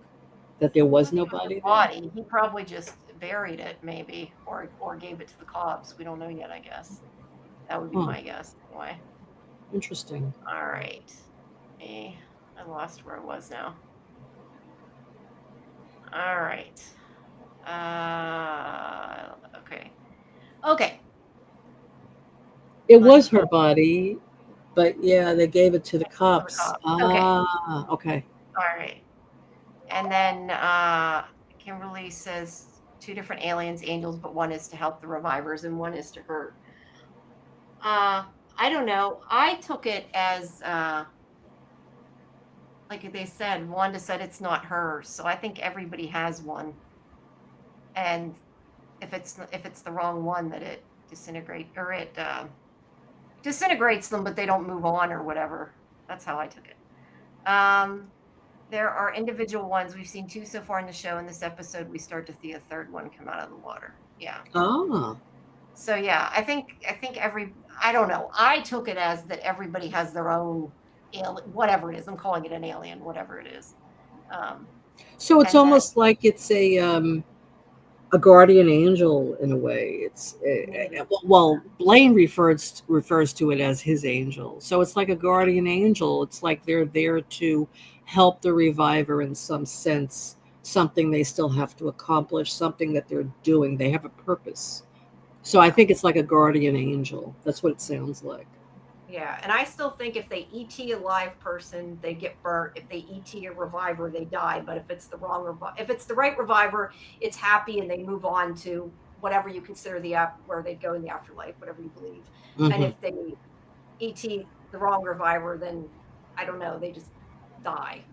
That's what I think. I don't know. Creep. Right. Yeah. Yeah. It's a creep. You are correct. All right, let's get back to what we were doing. Okay, so. We got off track here. Only if you think Blaine is correct. Yeah, that's what. Yeah, I don't think it's like sending them to hell or something. I think it's just like, I look at it like I said before. I think whenever Jordan or Jesse touched them, I think it was happy because I think they were going to heaven, or like I said, whatever you believe in. I know not everybody believes that, but whereas I think like Wanda didn't want to die, and she wasn't getting a good. Wasn't getting what she wanted, I guess, anyway. So I don't know exactly what that means. Okay, we don't want to get into a philosophical. But I also think though that they have to accomplish something. They come back for a purpose. Yeah. And Wanda, wherever Wanda had to do, she didn't finish her purpose. Mm-hmm. And that's why she was so upset, I think. She wasn't ready to go. Mm-hmm. And that wasn't her time, or that wasn't her angel. Yeah. I think so too. That's why I think he helped. It helped. The angel helped Jesse find her body. I think you're right. It helped him get what he needed to do. All right. So anyway, as I was saying, Blaine is mad when Ibrahim tells him he's a fraud because he's saying he isn't a liar. And then we have the cops come in and they storm his place. And I feel like, it must be later when they go after them. There's like this whole discussion about not, like, they don't know how the rest of his people are going to act. And I don't know if that was here and I didn't have it written out, or if that's later when they're going after him. I'm not entirely sure, but I know later or at some point they have a discussion of the way they are going after him. So I don't know. Do you remember? Because I don't have it in my notes, which makes me think it must be later. And I'm just mixing up. I'm sorry. What is the main question? I got a little lost here. Sorry, no. There's a dream catcher on the wall. Do you see it on the left by the doorway? Cool. I didn't notice that. There we go. You noticed something. No. Dana and Wayne and I thought JP were having a discussion about how they were gonna go after him. So they didn't, because they didn't want to get his whole militia after them. And I'm wondering if that's the scene later that has to do with the prison, or not the prison, the detention thing, because I don't have anything about it in my notes here. So either I didn't put it in my notes or I'm mixing up. They wanted to. They didn't want to do something that would cause the militia to attack them, right? I think they wanted to do a surprise attack, basically. Okay, so it might have been here, and I didn't have, because I don't have pictures of it. That's why I wonder if it's later. And then they, this is later about the moving the revivers. That comes later. Right. That's why I said I think that's actually later. Because because they haven't let them go. So maybe they're going after his people. Anyway, they come in. Now, I love this, though, because I think this is so hilarious. Dana asks him, she says something like, "What are you doing here?" And I'm thinking, because you just decided to get kidnapped to be. The way she asked that, I thought was so funny. She's like, "What are you doing here?" And if I was him, I would have been like, "Oh, I don't know." I felt like, having. But you know what I couldn't understand in the last episode when she finds out that they left Ibrahim there. You would think she would have gone back to find him. Exactly. So there was a little gap there. I don't know what happened. Maybe she just didn't have time. I do see where I mixed it up, though. I for whatever reason, I skipped part. They did have that conversation because they said they didn't want to start a war with the militia. Yes. Is the part that I skipped by accident. Right. Okay, so anyway, she gets there. He doesn't know where M is because that's what she's trying to find out. Then we go to M, who is in the cell. I told you she was going to end up in that cell. I told you. See the cell? It's Chekhov's cell. Okay, so the general here wants her to get M subdued, and because she's such a strong reviver, and she's telling her, she's having a break. She doesn't know what's going on. She's not really in any fit. She's not fit to be moved. And the general's like, just fix her. Clearly, they do not care about M's mental health. At least the general does not. No, they don't care. She has plans, which we find out later is that they're going to move them. But she just wants this woman to get them to listen and to, cow to them. Excuse me. So she said that M is showing signs of psychosis. Yes. She's having a psychotic break. That's why they can't move her. Yeah, because it's not good for her health, and she doesn't give a shit. So, no. I think too. She says something. See, I don't know. I'm sorry, my notes aren't good enough this time. She said something about like that she heals faster than the other revivers. I think she said. Yes. And I'm guessing that that's because she took a bath in the. She took a dunk in the water. In the creek. So yeah, she is scared of M clearly. And M is in the cell. And don't forget, M killed those 3 guys. They were Yeah, on. They were. There was a manhunt to find him. You know. yeah. So of course they're Um, afraid of her. yeah. Luke says they also note that M requires 3 times the dosage of snake venom, so that's messing her up too. Yeah, Yes. I would think that could really be messing her up. Oh yeah. Because I mean, I don't look. I don't know what snake venom does, but I feel like there's been. I don't know. I'm thinking like a movie or something. Somebody started hallucinating when they were not here, just something else I seen. I don't know. Sure, that would cause a psychoactive Yeah, response. before it kills you, then it Right. kills you. So she's seeing her mother. And I don't know. I I was know there was right. I was discussion. right. Remember what I said? I said the mother is going to show up at the end. Yeah. I knew it. I called it. Um, yeah, there was some discussion in the chat when she first showed up. I mean, I kind of assumed right away that she was a hallucination. I didn't really think much about it Oh, other than she's that. definitely a hallucination, but it's more than that, and we'll get into that in a minute. I'll Yeah. tell you my view about it. Yeah. All right. All right. So she's like, "What are you doing here?" All right. So then we go to Blaine. And okay, so Dana and her father interrogate him, and he says that he did not kill either of the women. He won't admit it. But this is where she says, "You paid Aaron Weimer and Brent to carry out the murder." And so, yeah, maybe he didn't do it, but he paid somebody. And he's like, "What do you think I paid for this?" I love how he makes that smart ass remark. He's like, "And what does that go?" Kind of says, "What does that go for?" She's like, "You paid Aaron 10 grand," and he's like, "I do. Do I look like I have 10 grand?" So yeah, she does not. She thinks that that's what happened, and this is where her father says that he bought the land back from the Black Deers, and or bought it from them. I see this. I guess I thought that somewhere they said brought the land back. I don't know if this is Rose's. This can't be Rose's land, though, right? This is something different. Yeah, I didn't quite understand this part. Luke, maybe you can help us out here. Yeah, because I wondered if maybe that has to do with why they were communicating to begin with. Like maybe they were talking about something to do with that. I don't know. Um, So, snake venom contains proteins and peptides that researchers have found can interact with Mm, cancer cells in unique ways. So, individual components that are found in snake venom are used in chemo. Oh, that's really interesting. that is. Okay. Now you're giving me ideas, Luke, because we know somebody who's on the Ah, U.S. taking chemo right now. So now you're giving me yeah. some ideas. Yeah, but she's not a reviver, though. At least not that we know of. Luke's wife. So yeah, that's interesting, though. Okay. It's a lot of tribal land in the area. Blaine's father was trying to buy it all up for reasons. For reasons. All right. Thank you. Appreciate you answering these questions. This makes it so nice that we get to like actually ask what we're talking about. Be like, okay, what does this mean?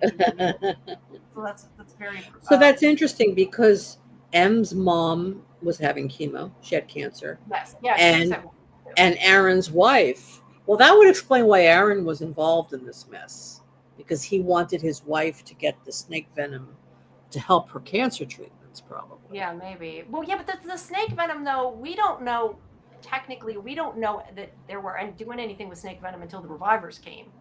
So I don't I mean maybe, but I don't know. I wouldn't consider that a given because we don't really know. Uh-huh. Um and let's see. There's a lot of plot in the show. There is. There There is. is. Yes. We like it. We're enjoying going down that rabbit hole. Yes. Okay, the snake venom was discovered by Carla to slow down reviver healing. Yeah, that's what I'm saying. It just makes me wonder if like somehow she's going to take it, or if maybe she's a reviver and we don't know it. And because if she was, she'd still have cancer. So who knows? I've heard of bee stings used for Lyme disease, spider venom for other conditions too. You know, well, I guess if they gave you venom, it wouldn't be actually with the spider. I was going to say, if I was sick, somebody would have to do it without telling me if they were giving me spider venom. Like, I don't want it. Nothing with spiders. No, thank you. All right. So anyway, he fires back and he says, I saw your sister cold and alone and messed up and couldn't help but wonder who failed her that day and why she ended up a murdered junkie. So, although at that point he didn't know she was dead, but he's still trying to get under their skin. Oh yeah. So then, I Oh, that's where he's like, I don't have 10 grand. Okay, so Wayne here, I have to say, I was very, very surprised the way Wayne, I figure you probably were too. I was so surprised the way he like stayed calm. Yes, I was very surprised. Like this is not the Wayne we know. He's learning. But yeah, this is where he's like, I know it was hard. You lost your family publicly. He was shamed. His mom ran out, and his dad was killed. And I'm guessing some of that might be in the comics. Maybe we know more. I don't know. But Dana thinks that he needed an outlet for his rage. He took it out on the two women to punish them. And let's see. She thinks that he lured, where'd it go? Got Aaron to lure them into the woods to give himself an alibi. And that's where he says, again, he didn't murder him. Rose was his friend. And they tell him about finding the body. And he thinks they're just making it up to discredit him like his father. Mm-hmm. And Wayne says that he would have left his father alone, but he was swindling people by sticking nails in Blaine's hands. So we know then for sure that not that we necessarily thought it was real, but I'm just saying. So his father was faking the stigmata with his own son in order to get money, which is really awful. It makes me feel bad for him. His father was a con artist. Yeah. Yes. But I mean, to involve your own kid like that, that would mess you up. Mm-hmm. But he's like, we know you did it. Just hope your militia can handle it because you're a fraud because your dad's people could not. So yeah. So that is what that conversation is about. Sorry, I read instead of going through photos. Okay, so then Dana talks to Ibrahim, and he basically says, he believes the bullshit he's spouting. But he's right. He does not have a motive because he's like, why would killing them help Blaine? It wouldn't. And if he did hire Brent to kill Rose or whatever, why would you kill somebody that you had connections with? If you're going to kill somebody or have somebody killed, you're going to kill somebody you're not connected to. And it doesn't make a lot of sense, at least if he's smart. And I do not think it's Blaine. I've said that before. Right. And I think it was AJ who originally said, which I hadn't thought of, that Blaine was surprised to find out M was a reviver unless he was faking. I do believe that. So yeah, it doesn't make sense.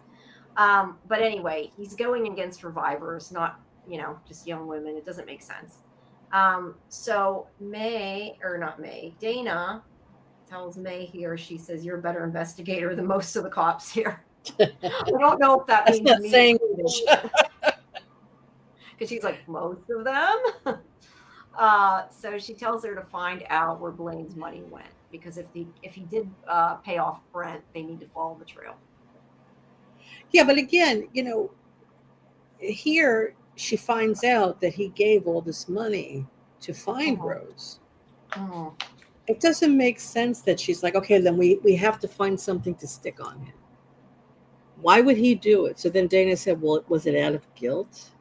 But it doesn't make sense. Why would he do that out of guilt? Did he kill her and then feel bad and turn around and do that? But yeah, it doesn't make sense that Blaine would have done it to me. Mm-hmm. But I don't know. I think that May is just wants to punish somebody because her girlfriend said. That's my own personal opinion. Yes, and she wants closure so she can move on as well. Yeah, so I don't think she's necessarily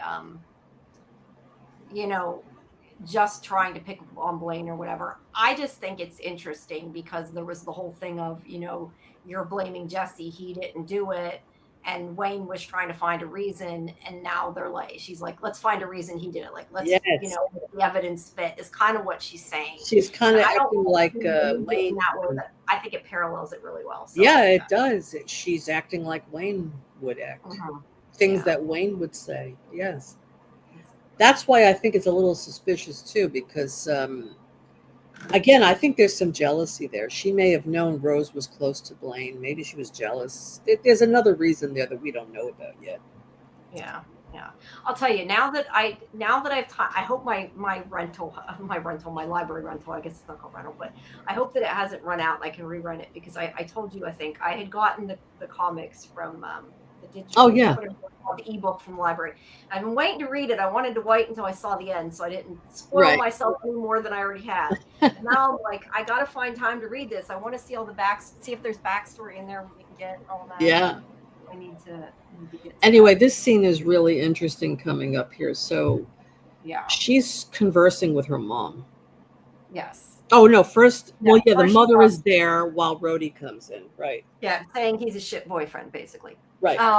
But yeah, so Rhodey comes to talk to her, and he's like, "They said that you're sick, and they need my help." I don't understand that, if they really told Rhodey they were trying to help her, or if they're still making him do what they want. I mean, I do think that he's worried about her, but his fault. Um, Well, they're sending him in to subdue her, I think. yeah, But and if anything, it made her angrier. it did. But I did want to ask you, okay, so he says, he was sorry that he wasn't strong enough. They threatened his family, they tortured him. Um, and her mother's like, how could you be with a boy that did this? I How do you feel about that? Because I don't completely blame him. Like, I blame him and it's his fault and it was awful. But at the same time, like, I don't know. I mean, if somebody was torturing me, I don't know that I wouldn't give somebody up. She's not his family. Yes, she's his girlfriend. Yes, I think they love each other. They're, teenagers. Well, they're not teenagers. They're young people. They've, got that kind of love where they think they're in love, and I don't know. Maybe they are in love, but like, I could see that happening, and that you would put your family first, or that you would, if you're tortured, you give somebody up. I don't know that she should keep blaming him. However, I did want I her to snap his disagree. neck. I I disagree. did want her to snap his neck. I I disagree. Well, let me explain my no, go reason. ahead. First of all, they're supposedly in love, and when you love someone, you protect them. And she is kind of like his family too, right? I guess that's true. So that's one aspect of it. But the other aspect of it is her mom represents her subconscious mind. She's Yeah, hallucinating her mom, but it's really her subconscious that's talking to her, saying, how could you fall in love with a guy like this? She's beating herself up for getting involved with somebody who would betray her this way. So let's start with that dialogue, that piece of information. It's herself beating herself up. She's furious that she allowed him, that she fell in love with him, and that he's a loser and that he betrayed her. yeah, yeah. No, I agree. I don't know. I don't know how I would act if somebody tortured He's me. But weak. He's weak. And he wasn't strong enough for her. Oh wow, thank you. Thanks, Luke. Yeah, I have a lot. I really enjoyed the scene with the mother. I really enjoyed how she represents um, M's subconscious, and we see at different parts of the dialogue, it's M fighting herself, and we'll get to other parts, and I'll tell you what I think as we go along. I think it's also ironic, though, because yes, I definitely agree. It's not her mother; it's her. I mean, it's that side of her that's seeing it. Um, but it's kind of ironic because we find out in this episode that her husband betrayed her. So it's kind of also, I feel like, paralleling that a bit. What you mean, the therapist? No, that we find out that what's his name? About Wayne. Who? Oh, about About Wayne. Yeah, but yeah. we're jumping ahead. M doesn't No, know no, anything I'm just about that. saying, like, I Yeah. think it's interesting because technically she was also betrayed. And like I said, I know it's her subconscious. I agree with you, but I'm just saying I think it's kind of cool how, like, it sort of foreshadows that a bit. And also the therapist. The therapist comes in to help M, and M is the one that had an affair with her husband. And Yeah, I I know. wonder, does the therapist know that M had an We're affair with her judgmental. husband? We are, Karen. We are. And one thing we don't know is how the therapist dealt with Aaron's death. We never saw her reaction, so No, we I didn't. could assume it was devastating for her, but we didn't see that. But yeah, I would have liked to have heard M say, again in her self-deprecating moment of I'm shit, to say, I had an affair with your husband, with Aaron. Did you know that? Why are you here helping me? I would have loved to have heard that. I would have too, but I kind of feel like if she does, that's for M, not for her. You know what I mean? Like that's not being a good person. That's just trying to hurt somebody else. But again. but that's what she's doing to herself in that moment, though. She's not in reality. Right. But I'm saying if she's having a psychotic break, so she's just I'm just venting. No, you're right. I'm just saying that like if she were to tell that to, I don't remember what her name is, the Aaron's wife, that would be like she's saying that she's hurting herself. If she does that, it's to hurt somebody else. I'm looking at it that way. Like I think that's why she doesn't.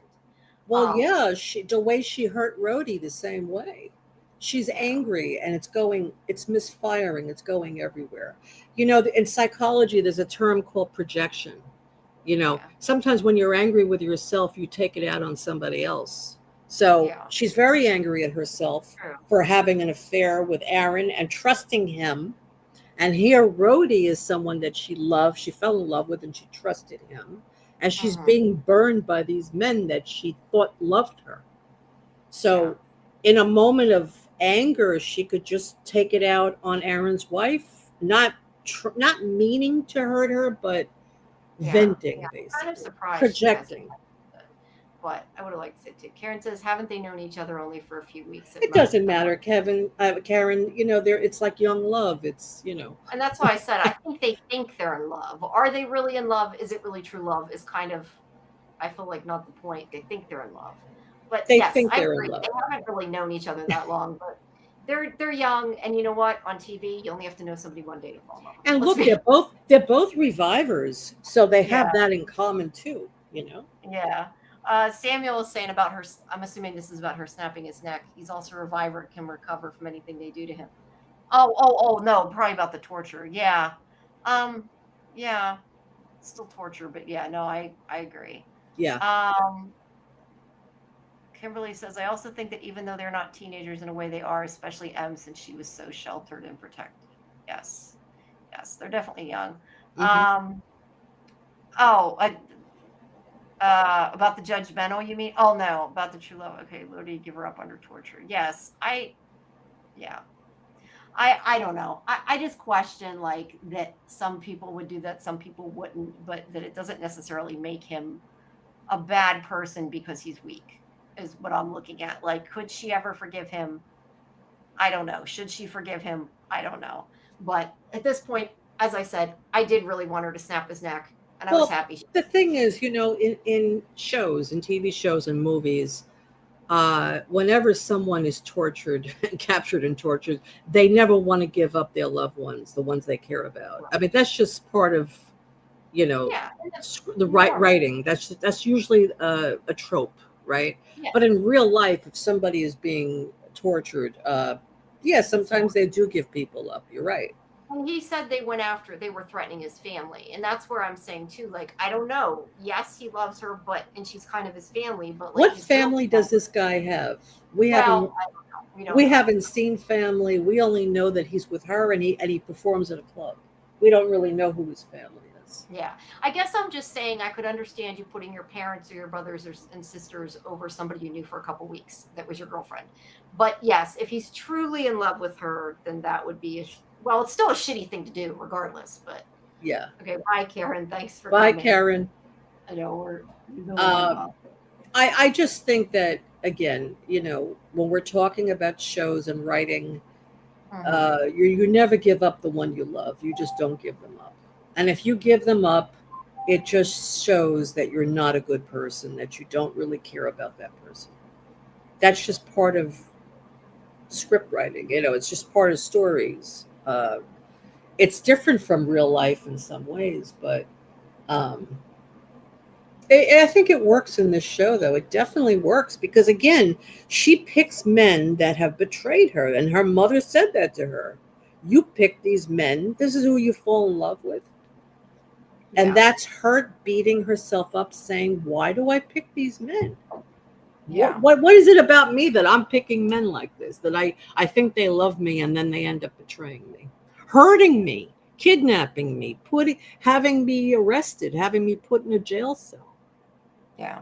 It's more than just breaking up with her, it's actually harming her. True. Right? True. All right. So she snaps his neck. I have too many pictures here. There, she's pretending to be nice to him and then snaps his I neck. knew she was going to do that. Yeah, I totally saw that coming. Like I Yeah, said, it was yeah. totally wanted her to. That Yeah. was awesome. No, I noticed. Here's the thing, though. Right after she does it, she says, "Please don't leave me." Now, She's talking about her I mother, not assume him. she was talking to her mother. I was going to Yeah. say it wasn't 100%. Yeah, because her mother was angry with her, saying, "This is who you pick. I didn't raise you this way." So Yeah. she's afraid her mother's going to leave her again. Yeah, which she does, but you know she's not really there. So, all right. So then we see. But again, Jamie, it's subconscious that she's dealing with here, not her real mother. Right. It's the little girl in her that needs her mom, and her mom is angry with her, and she's afraid her mom's going to leave her again. Yeah. Brody ran away and said something to the guards too. He said something like, "You're right. She isn't right or isn't well or something like that." I think. Whoops. I wonder if she subconsciously knew her father wasn't faithful to her mother, and she's reenacting that experience to have a better outcome. Maybe. That's very possible, Kimberly. I like that. That's interesting. Yeah. Yeah. Oops. That you should be sheltered. Right. Let's see what Luke says. Yes. Let's see. Samuel says, meaning he may not have been genuine or even asked to see her. I tend to, well, I don't know. I think they called him, but I think he might be really sorry. I don't know. One thing about being sheltered your whole life is that you wrestle with the idea that you should be sheltered. So when M messes up, she takes a lot of shame because she's been overprotected. Yes. Yes, I think there is a lot of truth in that. But also, it's hard for her. She has a lot of guilt because she blames herself for her mother's death. I mean, so she continues to beat herself up. And you know, I kind of wonder if she also stopped seeing her, like when she stopped seeing her mother, like I think part of it is also because she finally admitted. I mean, I know she knew, like, admitted to herself, but like she out loud, like, admitted that she felt responsible and what happened. And like her mother was like, no, that's our business or whatever. So she had a hard time, I think, telling someone about it. So I think part of the reason her mother disappeared was because she finally was like told somebody. Yes, exactly, Jamie. She felt guilty, and she's been harboring this guilt for those 2 years and not talking about it to anybody. And when she started to finally admit to herself, yeah, this is really how I've been feeling, the mother starts screaming, "Don't say it! Don't say it! It's a family secret! Don't tell anyone!" And as she's saying it, the mother has like blood pouring from her mouth. I love that scene, but we didn't get to it yet. But I love that scene because it's so amazing and intense. At that moment, she released herself from feeling the guilt of killing her mother. She finally came to terms with it, and that's why her mother disappeared. She finally recognized it. It's like when you go through something traumatic in your life and you bury it in your subconscious mind. Yeah. Because you don't want to deal with it. And finally, when it comes to the surface, and that part of her that did not want that to come out was the mother saying, "No, don't talk about it. Keep it inside." That's the part of her she was wrestling with. That's scared to admit it. She didn't want to admit it to herself. It was too traumatic for her. But she finally had a breakthrough. In therapy, they would call that a breakthrough. And she was able to verbalize it. And that's why the mother disappeared. She didn't need to be there anymore. Right. I agree. Yeah. All right. So I never know what his first name is. I just call him. I know it's Delish is his last name, but that sounds funny because I say Delish and Diane. Anyway. Oh yeah, I know. The mayor, Delish, and Diane, his wife. He visits her, and Tyler is listening in, but she tells him that they're torturing and experimenting on the people there because she hears him screaming all the time. They haven't touched her, so they've kept his deal, but she's scared that they're going to, come after her next. And he does admit he made a deal And this is where she says, "We promise no more secrets." And I think again, this is foreshadowing. We're going to find out their secret. Right. That they, why they made this deal, because you always hear people, after there's like something like an affair, they're like, now we're not going to have secrets anymore. But anyway, he does tell her about M, and she's not happy about it, but she kind of brushes it off and doesn't. I guess in the scheme of things, it's kind of late, but yeah. But she does say that they're going to move the revivers. Yeah, Ken. Okay, his name's Ken. Thank you. I'll try to remember to call him Ken. I don't know. To me, sounds funny when I keep calling him by his last name. Delish, because it makes me think Delicious. Yeah. Then it's just creepy. So, okay. Kimberly says, right, and that wouldn't have been her mother. That was part of her that held on to that shame and guilt, and she was able to let that go. Yes. Yep. Yeah. That was all her subconscious. The mother wasn't there. Yeah. And clearly their father did not get that this was weighing on her or Dana. Mm-hmm. Well, that's his narcissism, which we'll get to. Yes. Yeah. All right. So he immediately, she's upset, immediately goes to there. Tyler's listening. That's important. He immediately comes to tell the sheriff. And I love that Dana punched him. That was great. Yeah. For M, yeah. And I love that it was like Dana instead of Wayne, because you expect Wayne to do it. It was Dana. Yes. Not that she should, but as a TV show, we want her to do it. Uh-huh. But she punches him, and then he kind of is like, we don't have time for that, because they're going to move him. And also that they have M. So he knows now she's been captured. Mm-hmm. Because I guess because his wife said something like that, you're the reason she's in here now. So. Right. So they have to figure out when she's going to move them. And this is a long, complicated plan that they figure out. But basically, Wayne tells JP, I don't know if I have a picture of JP there. I have a picture of JP somewhere. There we go.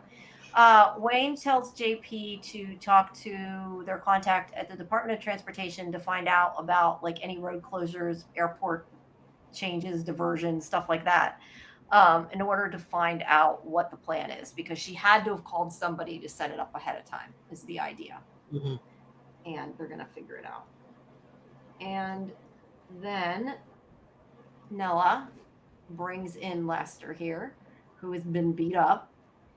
I like this part because I love this part. Yeah. He says, people don't care about old people, and I really like that he called attention to it, because it's an issue in our society that ageism is very strong. It exists. And I like that it was written into the show. I really do. Yeah, I do too. But he went to see somebody at the detention center, one of the revivers, and they just pistol whipped him. We don't know why. I mean, I thought they were allowed to visit people, but maybe not. I mean, maybe Ken was only able to go in there to see his wife because of the deal he made. Maybe. I don't know. But he talks about Wanda being killed. Although, to be fair, the police didn't kill Wanda, but he doesn't know that. And he says that, yeah, they don't care about older people like him, and they need help too.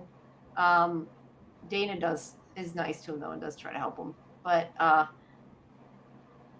Nella talks to Wayne here as Dana helps him. And wait, I got a picture somewhere of going too far. Oh, there. Okay, there's their conversation. I lost where was that? Okay. So Wayne tells her to take him to the hospital, and she doesn't. Okay, wait. There was a scene that was cut. Okay, hold on. There was a scene with Lester that got cut that he was harassing the soldiers, demanding information on Wanda. Okay. Oh, yeah. Thank you. That helped. That was context. Appreciate it. All right. So I was trying to think what was. What? I don't know. It was something I was going to say that he had said on the other show, and I don't remember now what it was. But anyway, so Nella, when he tells her to go take him to the hospital, she says that where's that? I lost it. That's the cost for not standing up for people in the town. That he couldn't be bothered to do it until he found out about Martha, which is totally true. Yeah. And she said it's not leadership but cowardice, just like those who did that to Lester. That's right. I And love it is that. like, yeah, But you totally deserve that. Yeah, he's extremely narcissistic. yeah, Because he only cares about himself, and well, his daughters are an extension of him. yeah. That's all he cares about. Well, I Uh, mean, it's normal to care about your family, but yeah, he has he not. doesn't care about anybody else, though. He only Yes, cares about his family. That's and he it. only cared about revivers once he found out. So yeah. Right. Luke says a detail I love here is that Lester mentions that Wanda lost her Social Security because she had died, so she had no money as a reviver, and he was helping her financially disadvantaged Wow. people. Interesting. Oh well, I don't. yeah, I hadn't thought about that. That would like really suck. Yeah. And I understand that. Like they can't. They're gonna. I mean, they shouldn't have taken it away from her, but I get they did. If you're dead, you don't get Social Security.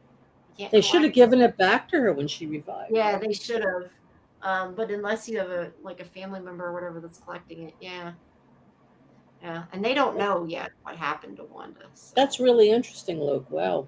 it is. Again, I it's about heard about him say about the Social Security, but I didn't connect it. it's So about seniors that are there are so many seniors that are living in poverty. Their social security doesn't even pay their bills.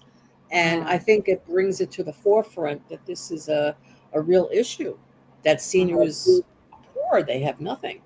yeah, And they're also treated poorly and they're ignored. So yeah, that's interesting. yeah, it is.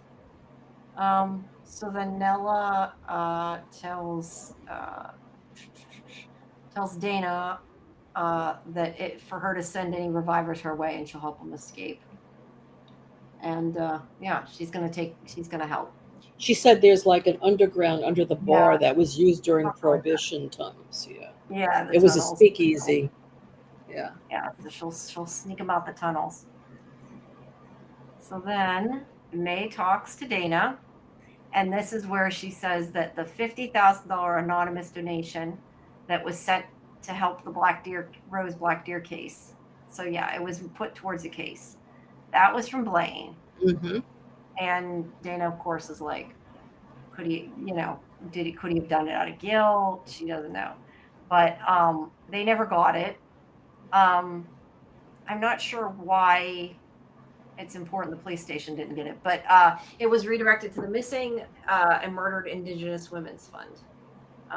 So yeah, Hmm. it got put in a good place at any rate, but I don't know why I think they said something like because of the way the case was held up or whatever. Right. It didn't, yeah. But this is where Dana thinks he didn't do it, and May says she needs to find out how he did and make it stick and Right. finish what she started. And that's what I said earlier. Like, she had a problem when they were arresting, Jesse and weren't listening that he didn't do it. And she's like, find proof he did it. So I do think she's just upset though about her girlfriend. I don't think it's like trying to pin it on him or anything, but she does say it. So all right. So then Ibrahim here is reading the Quran, and May comes up and she catches him at it, and he puts it away, and he says something about like he should be taking his information from, or no, sorry, she says she'll take information from any reliable source, and he kind of says maybe he shouldn't be looking for answers in religious texts because he's a man of science. And this is where she says the dead have risen, Doc. Pretty sure there are no rules. I like that. I like that a lot. Okay. Let's see. I wonder if the marriage would end till death do us part. Well, hey, look at Miles. Is his name Miles? I think his name was Miles. That guy in prison, like he served his life sentence, but somehow he ended up back in prison. They were allowed to get him, and they shouldn't be able to. But that's But yeah, interesting. I So, don't know. well, Legalities dying. I don't know. I guess if you had an unhappy marriage and the reviver came back, you'd say, "No, sorry, you died." You But died. Go away. if you had a happy marriage, okay, sure, we're married, no problem. Yeah, I guess it would depend. I think the evidence against Blaine is too compelling. She thinks he must have done it, but she's clouded by her grief there for sure. Yeah. Yeah. Yeah, and I think I think she's a good person. I don't think if she thought he didn't do it, I don't think she'd be saying that. Yeah. But anyway, she's telling him that maybe he Yeah, should. and I do think she wants closure. In other words, if Blaine did it and he's prosecuted for it, she can then move on with her life. Yes, yes. So the way Jesse felt he needed to amend Rose's disappearance, death, she felt the same way. She needed to find Rose's killer. Mm-hmm. I love looking at details and stuff. I'm looking at the drawing on that desk. It's Because probably I'm sorry, what with grief, one way to move on with grieving is to find some kind of closure. And sometimes in cases where there's a missing person or someone is murdered, just knowing that the murderer is found or the body is found is closure for the person to move on, because otherwise they feel guilty moving on. How can I move on? The body is still missing. How can I move on? The murderer is still missing. Yeah. So it's easier for her to move on. Mm-hmm. Yeah. May also tells him that she had a deal with Rose that whoever died first was supposed to haunt the other one. Oh yeah. So she hasn't seen her yet though. So. Yeah. Yes. All right. So then we go to Blaine's house again, and they're searching it. And Dana finds the camcorder, and she goes and plays it. And this is Poor Wanda. Video of Wanda being killed by the angel, Wanda Peterson. Yes. And yeah, they know that he found a way now to kill the revivers. And this is where Ibrahim talks about, well, that wasn't what it was like with Jordan. And she doesn't know if it doesn't make sense. Her son said the same thing. And that's when she says, well, maybe there's two different angels, aliens, whatever they call them, angels, but whatever. And because Wayne asks him if it was an alien. And he doesn't know, and he doesn't tell him. He just says that that's not what happened, that Jordan, vanished, but that it was peaceful. And, but yeah, people don't disappear, so they don't know what happened. But we know that it's two different ones. And yeah, I really think it has to do with it, like they each have one, I think, because she says it's not mine. That's the only thing I can figure. So yeah, either way, they see her dead, so they know he found a way to kill them, which is very bad for the revivers. But how would everybody? So this means if she says it's not mine, that on some level they're aware that they're connected to these alien creatures, right? Yeah.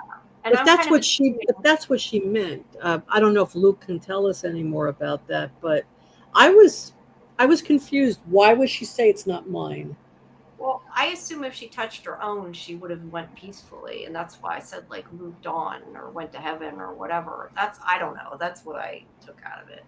I don't want to say too much because I know the answer and I don't want to belabor it. But that was definitely how I took it when I watched this episode or that episode when she was saying it's not mine. I think that if they touch theirs, we'll have to find out. He says, move on to the afterlife, and otherwise they die without going anywhere. Like they just die for good. Okay. But she is aware that they each have their own. In other words, there is some awareness there. Yeah. Interesting. Sorry, my mouth is stuck. There has to be for her to say it's not mine. She has to have an awareness that she has her own angel. Yeah. That's why I think they have guardian angels. They have an angel that's assigned to them, basically. This is what I said earlier, that I think that they come back for a reason, and they have a guardian angel with them to help them. So that's the only, and they have to have that awareness in them. Like M has to have that awareness. When Ibrahim said to her, "What if we found a cure?" She says, "I don't want that. I like the way I am. I like the fact I can save people."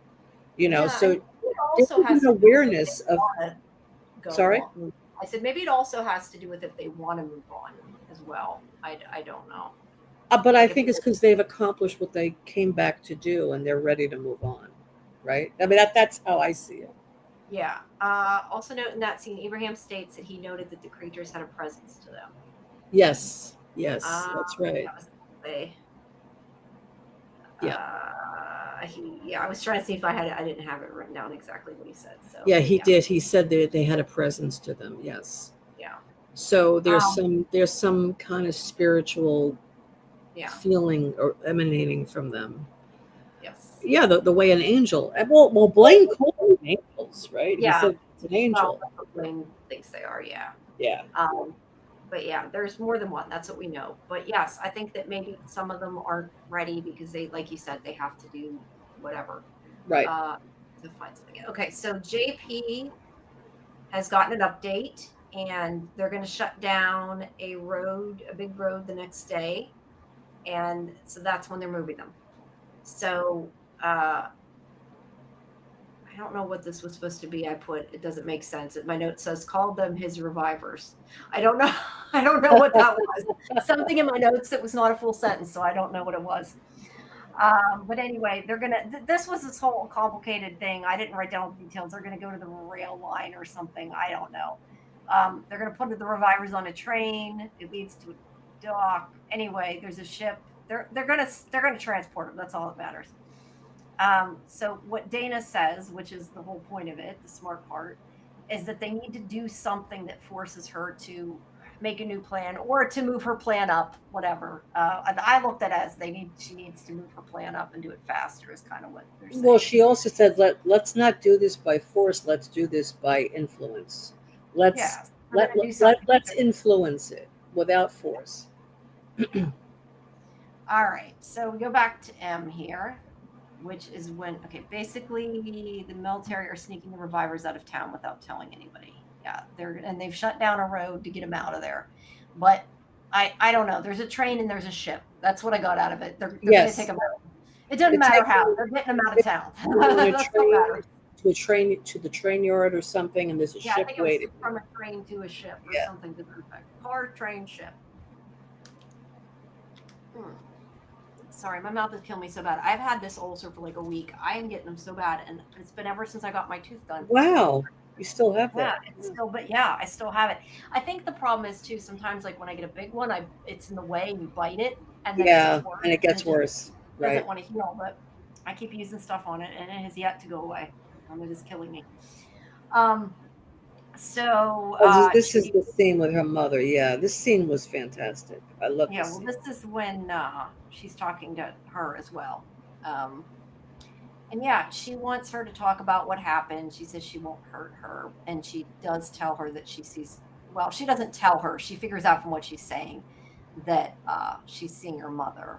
By the Miss way, Bay, she's a great therapist. I like I like the way the role was written for her.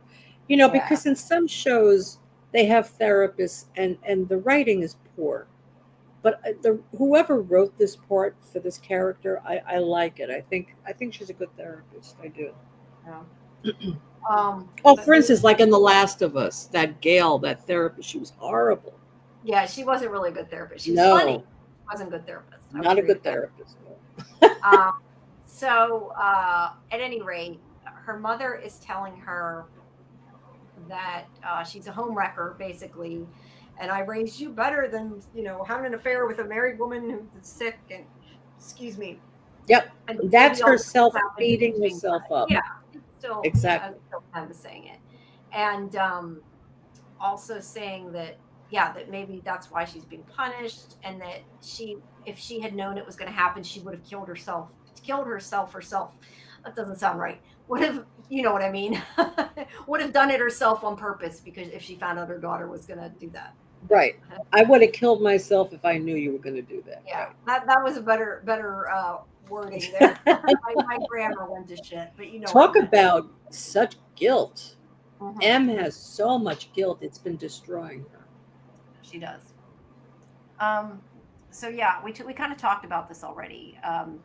Patty does not, her mother, does not want anybody else to find out, which obviously, like we said, is M not being ready or thinking she's not ready to tell anybody, but she really needs to. So the story is, which I think I finally got most of once I had the captions. When I watched it the first time, I didn't have captions. I wish there were captions to graders.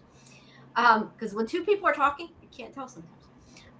So Dana got into a fight at the pub at Nella's bar because somebody heckled her, or made fun of her, or whatever about the Blackter case, and was telling her it was her fault. So this is the part I didn't hear right the first time. I guess her mother called her father to pick her up, because the part that I missed was not that it's important, but it was why she didn't want to drive. I missed the part about why. Was it because she was drinking? No, but it was the mother didn't want to drive. Was the whole idea. The Oh, mother was oh, maybe drinking, she so was maybe she came back from her chemo treatment and she wasn't oh, feeling maybe that makes sense. I it. don't know. I couldn't understand it because they were both. Her mother was yelling while she was talking, and I couldn't understand it. But anyway, she called Wayne to pick him up.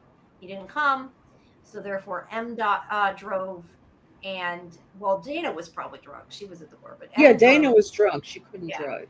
and a deer jumped out in front of them, and M, swerved to not hit it and crashed the car, and that's why she blames herself.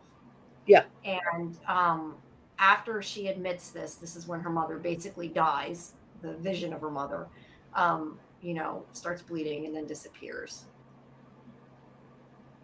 Hi, Hi, Bronwyn. Bronwyn. Welcome. Welcome, welcome. Well, but let's back up for a second. Yeah, go ahead. Not only did her mother disappear, her mother died at that moment. The blood came out of her mouth. Yeah, It's like she she was died. dying all over again. And a way it was, and that was the closure that M needed in order for her to move on. Yeah. She finally admitted, I have been harboring this guilt for all these years. Yeah. Oh, he said the mom didn't didn't like to drive in the winter. Ah, Yeah. yeah. Okay. That makes So sense. thank you. Like I said, I didn't have captions when I watched it, so I don't understand. It's something I don't know. It's because it's not on the network. I can't get them. And I'm always like, I can't understand. Ah. I need captions. I'm complaining too much. I'm happy I get them early. I shouldn't be complaining. I just was like, I rewound it like 5 times. I'm like, quit screaming. I can't understand her. Jamie, did you see the last episode? Yes. Oh, you did? Okay. Yeah, No problem. yes. I Yeah, didn't. Not yet. I was mad though because I had to wait till the next morning because the day I got it, I was on talking to on the live stream till like 4 or whatever, and I was like, if I watch this now, I'm not going to understand it. I could not stay awake, so I had to wait till morning. I was upset. Oh, okay. But I did watch the next one. Okay. So okay, so I lost what I was saying. Anyway, so she disappears after she says this. And I do not think I had well, yeah, I do. There's some of the blood. Yeah, the blood's coming out of her mouth here. Oh no! And then she disappears. Now this is where these guards are so nasty, not nice. So he pushes Aaron's wife. I don't know her name. Just call her Aaron's wife. Well, yeah, that was horrible the way he pushed so, her away. Yeah. Well, this guy, I think this is the same guard we've seen before. At least I thought it was, and he was not nice anymore. So he pushes her to the ground, and he knocks her wig off. And okay, wait, let's see. Yeah, that was horrible. Also, I can't remember if we say it in the show, but the deer impaled her mother, which is why the blood on her clothes is the way she does. And very interesting. I love getting these little bits. I don't think that was said on the show. I would have remembered. No, it wasn't. Yeah. But I love the attention to detail. Definitely appreciate that. Wow. That's great. Yeah. Well, I kind of wish they had put that in. Well, it's kind of gory, but it could be a little disturbing for some people. But it would really then M might feel better. That she was driving, but actually the deer actually killed her mother, right? The deer impaled her mother. You're right. Technically, the deer did. Yeah. But, I mean, the car wreck. I mean, Em's still going to blame herself. It's common. Yeah, but she'll blame herself. But she did. could at least, she could at least put some of that guilt onto the deer because the deer actually impaled the mother, right? The scene was originally in this season, but we were forced to cut it at the last minute in shooting. We even had a full deer. Wow.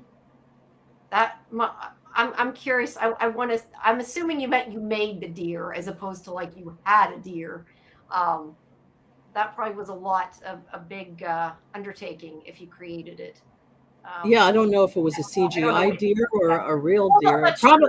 Probably both. It could have been both. Yeah, because they probably had like antlers that were real. Yeah. Bronwyn says about the blood amount. I would have loved to have seen that, but that would have made it. It would have lessened her guilt, though. Hmm. It would have lessened M's guilt. So Yeah. maybe that would have gone against the plot point in a way, Yeah. because they Yeah. want M to feel the brunt of the guilt here. Yeah. It was a full practical fake deer. Uh-huh. Okay. Probably cost a lot of money from the prop department. Of course. Yeah, those things are expensive. This is where like I want to see like bloopers of like the people playing with the deer and stuff. I would love to see I can that just on. imagine I this. would love to see that footage though. I would love to I'd love see to that. see all the footage they got. Yeah. Yeah. So Uh, back to Aaron's wife. yeah.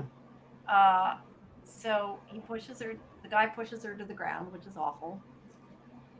And when he does this, M grabs him and holds the gun to his head.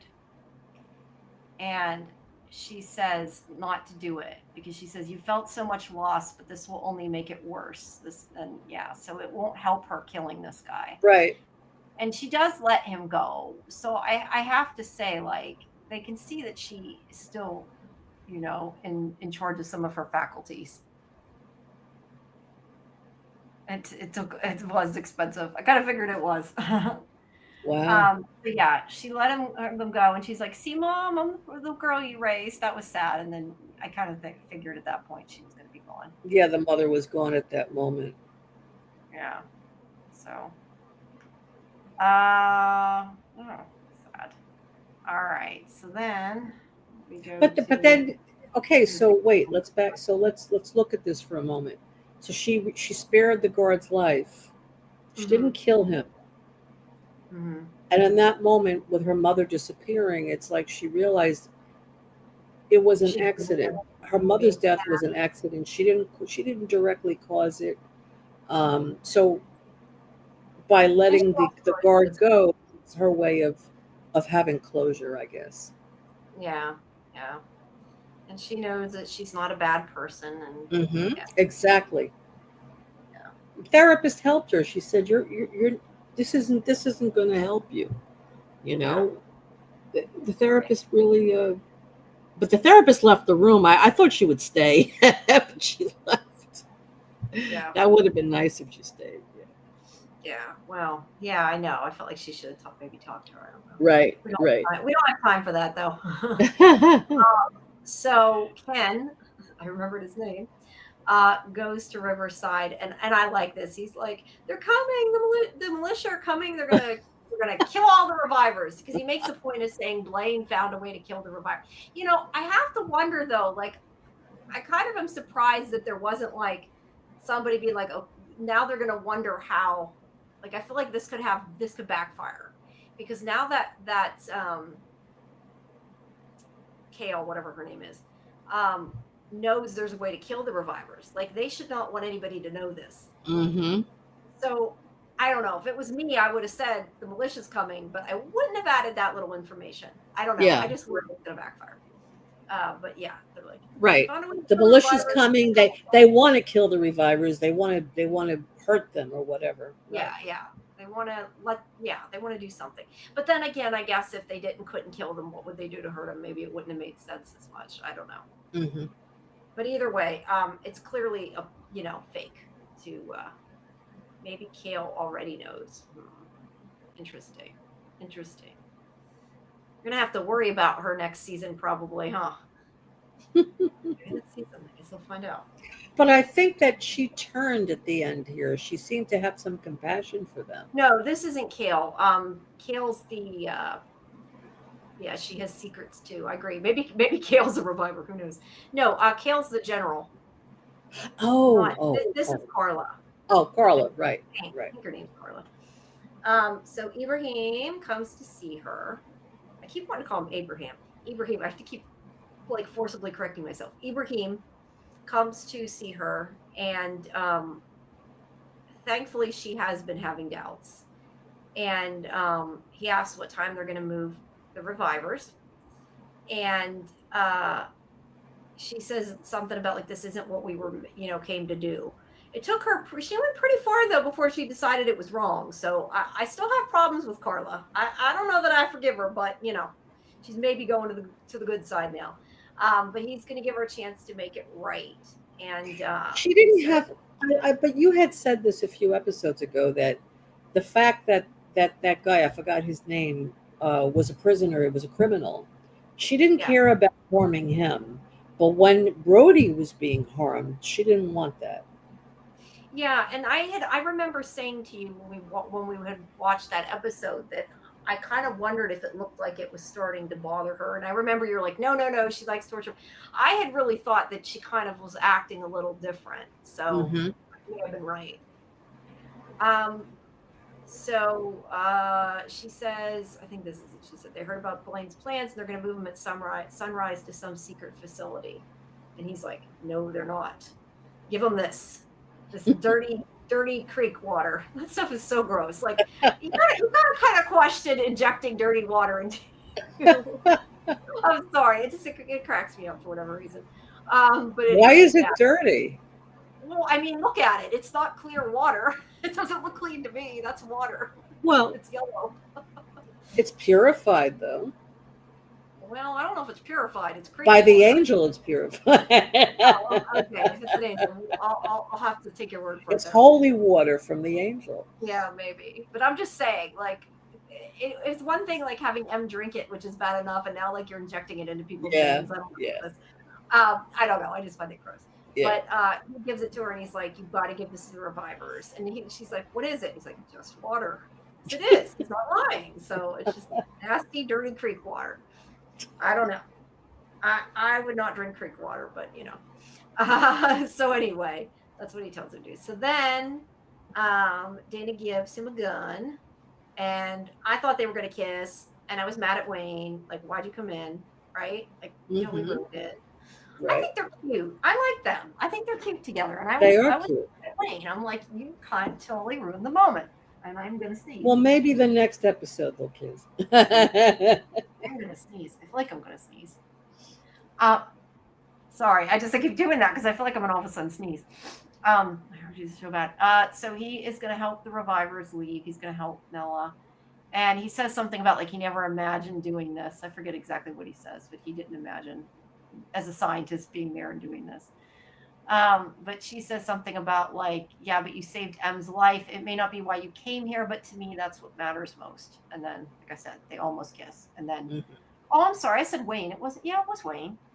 Okay, yeah, Wayne. It wasn't just Wayne that came in. It was multiple people. But yeah, they come in and they talk about what they're going to do. Another complicated plan that has lots of moving parts. Okay, so they got pyro from the station. Like, I guess I don't know if that means like fireworks or, dynamite sticks. I don't know exactly what that means. But they got pyro from the station. They're going to go into the woods at night. They're going to set them off at the perimeter so that the general's people think that the militia is attacking. And then as they're distracted, they're going to sneak into the back of the facility because he said something about the whole reason they chose this facility was because there was like only 2 entry points or whatever. So this is how they're going to sneak in. And he does at this point admit that a lot of what happened was his fault. And he's like, I own it and let me have a chance to make it right. So yeah, I appreciate that Wayne's at least trying. Right. I mean, it's kind of a matter of too little, too late, but yes. he's trying. Got to appreciate the guy's trying. Plus, he's a good actor. He makes me not want to hate him. I don't like hating him. Okay, so then we see. Sorry, my seat keeps moving. That's why I keep getting looked down. So then we see this bubbling yellow light in the water.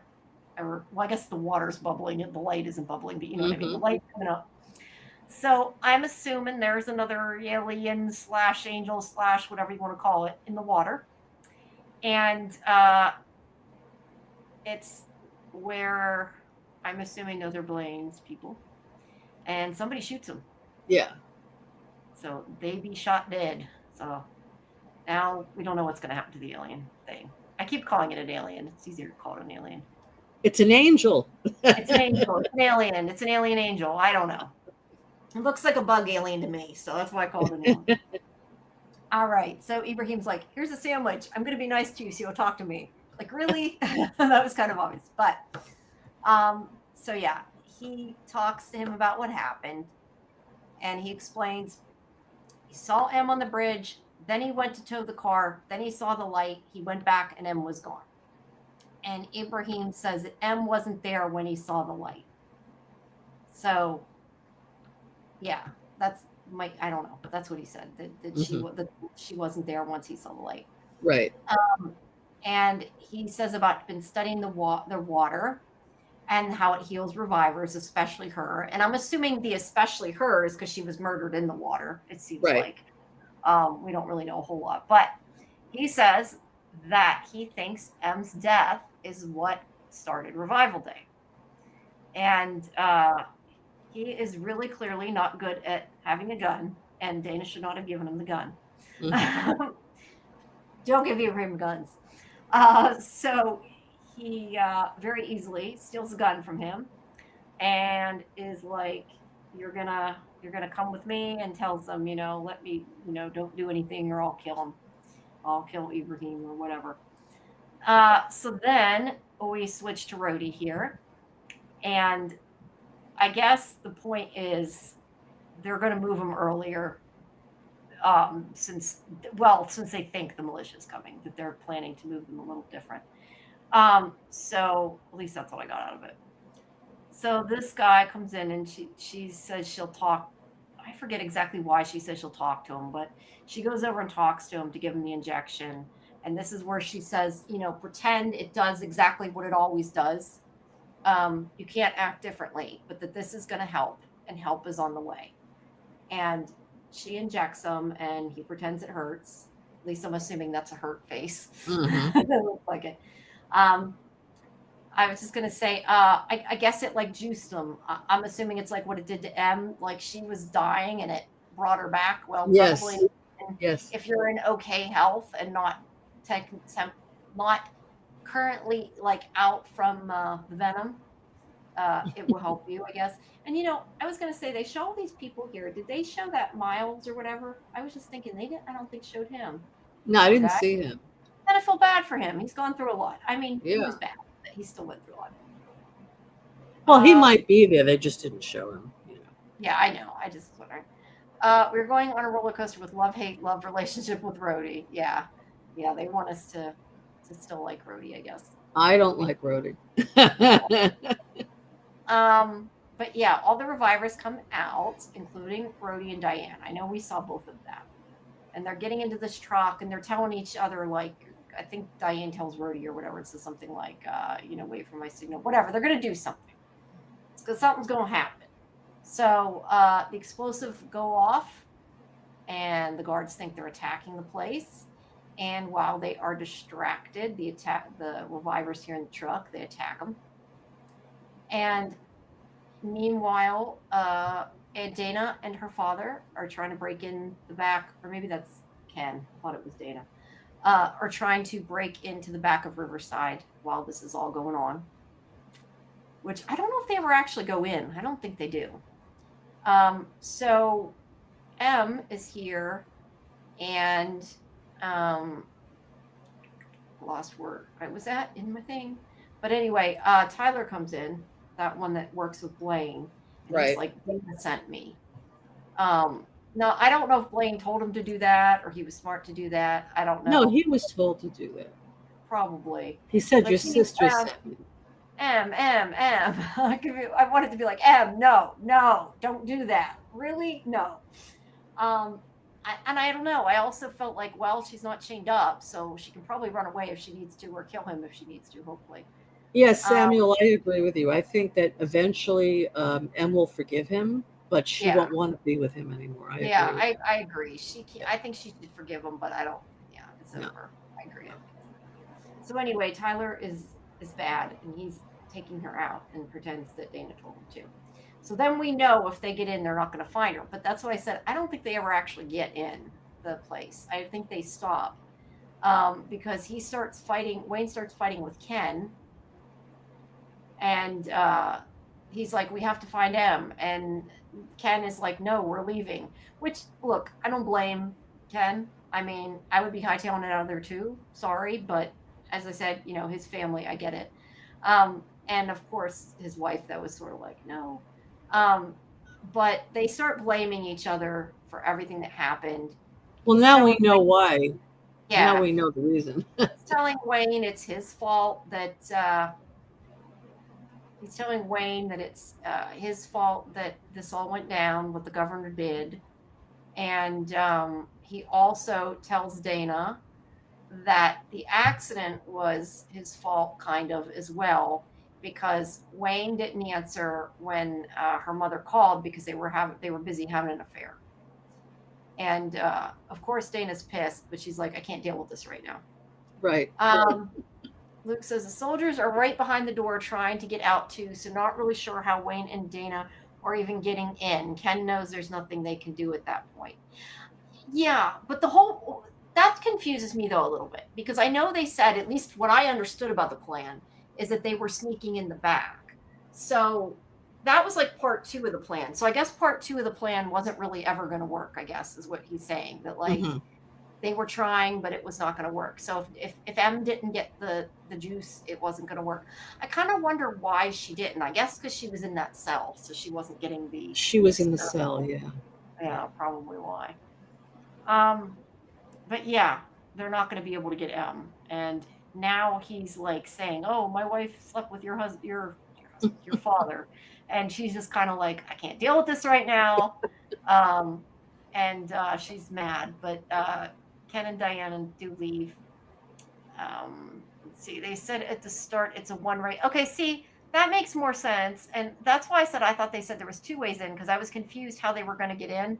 I guess I was right to be confused, and there was no way in. I just assumed they said 2, and that I heard it wrong. Okay. Yeah. So yeah, I have no idea how they intended to get in. I guess the whole plan didn't work with M just because she was in that cell instead of being experimented on like everybody else. Right. Yeah, it just kind of was But now we understand why his wife went to Wayne for help earlier in the season. Oh, yeah. You know, because they were together. All the more reason why she was so upset with him. I know. I was going to say, all the more reason that it makes Wayne an asshole for not helping her, right? Exactly. Yeah. So not cool. Well, again, he's a narcissist. He only thinks of himself. That's it. Yes, he does. He's getting a little better, but, not enough. So anyway, they're kind of like, what are they going to do? They thought all the revivers would be together. Yeah, that's why I'm saying it kind of just came down to she was in the wrong place at the wrong time, I think. Right. More than anything. Right. It didn't work out for him. But yeah, they want to go back for her. They really can't. There's no way to do it. And she does tell Rhodey to go. That he has to go. Because he does say he'll go get her. Like, he's willing. I have to give it to Rhodey that he wants to go save her. Well, he feels guilty for what he did. Yeah, but he doesn't have to. I mean, he's still choosing to risk his life. So I got to give him that. But yeah, it's again kind of too late. But Tyler intervenes in the plan. Yes. Yeah, Tyler screwed it up even more. But even if Tyler hadn't been there, M would have been stuck in the cell if Tyler hadn't been there, I feel like. So maybe in the end, Tyler actually, in a way, kind of helped a little bit. Yeah. All right. So, I mean, I just don't understand why the guards didn't go down to get them. I don't know. I think they were probably on the way and they just didn't. Oh, didn't go down to get M, you mean? Or just to get the M? I don't know. They probably would have. It probably just didn't happen because he took care of it first because Tyler moved her. That would be my guess. I don't know. All right. So,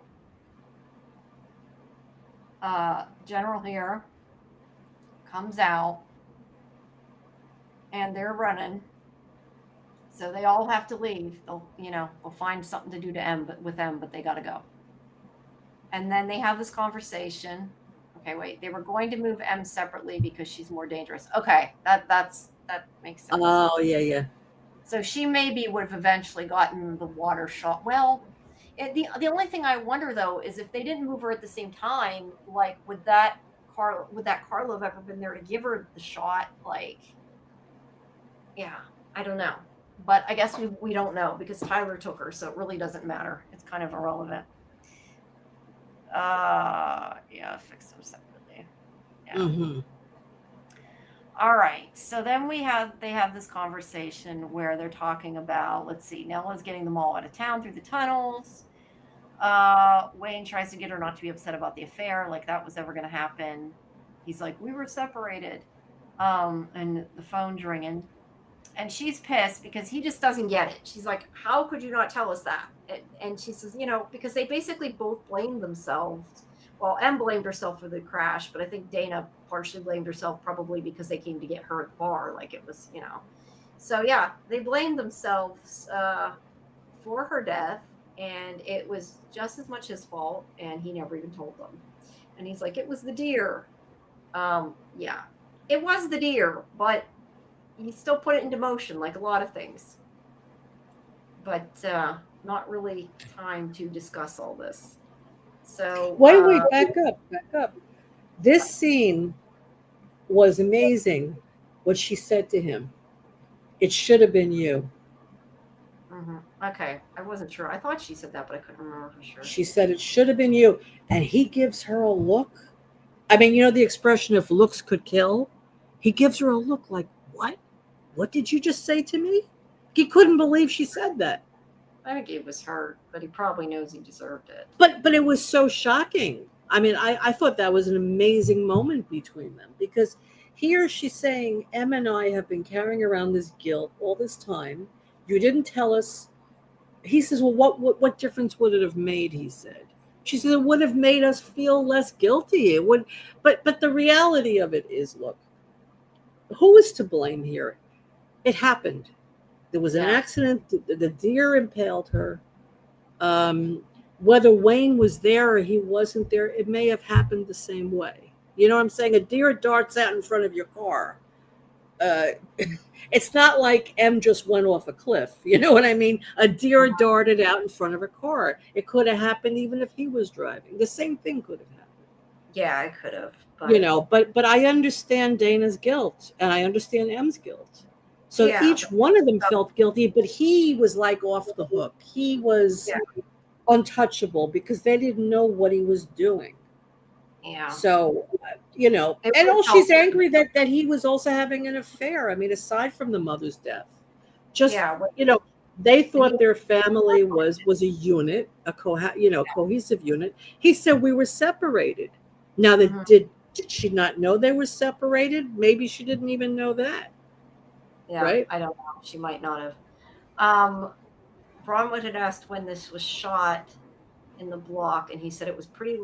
Luke said it was pretty late. Last couple of weeks shooting, we were literally crying on set. Melanie's just incredible. Yeah, she is. She's amazing. It's great. Yeah, I mean, I love that dialogue between them. Yeah, no. I wish we could get her on the show. I've tried. But I have a question. When he said they were separated, were they living separate, or they just were not together, but they were still living in the same house? I would think they were still living in the same house. Probably. Otherwise, the girls would know, right? Yeah, they would know it. Yeah, but then again, maybe she did know they were separated, but she didn't know he was having an affair with somebody. Luke says she definitely didn't know they were separated. Whoops, didn't go up. There's a lot to the Wayne Patty story that is yet to come. Ah, okay. Cool. So wait and see. Hey, the other thing, I'm guessing probably the answer is no, but I do need to ask, have you heard anything about season 2 yet? Please tell us yes. I mean, only if it's true, but please tell us yes. We want a season 2. Yes, we want a season 2. This show is great. I love it. I love the writing too. It's amazing. Because so many shows, they just don't get it right.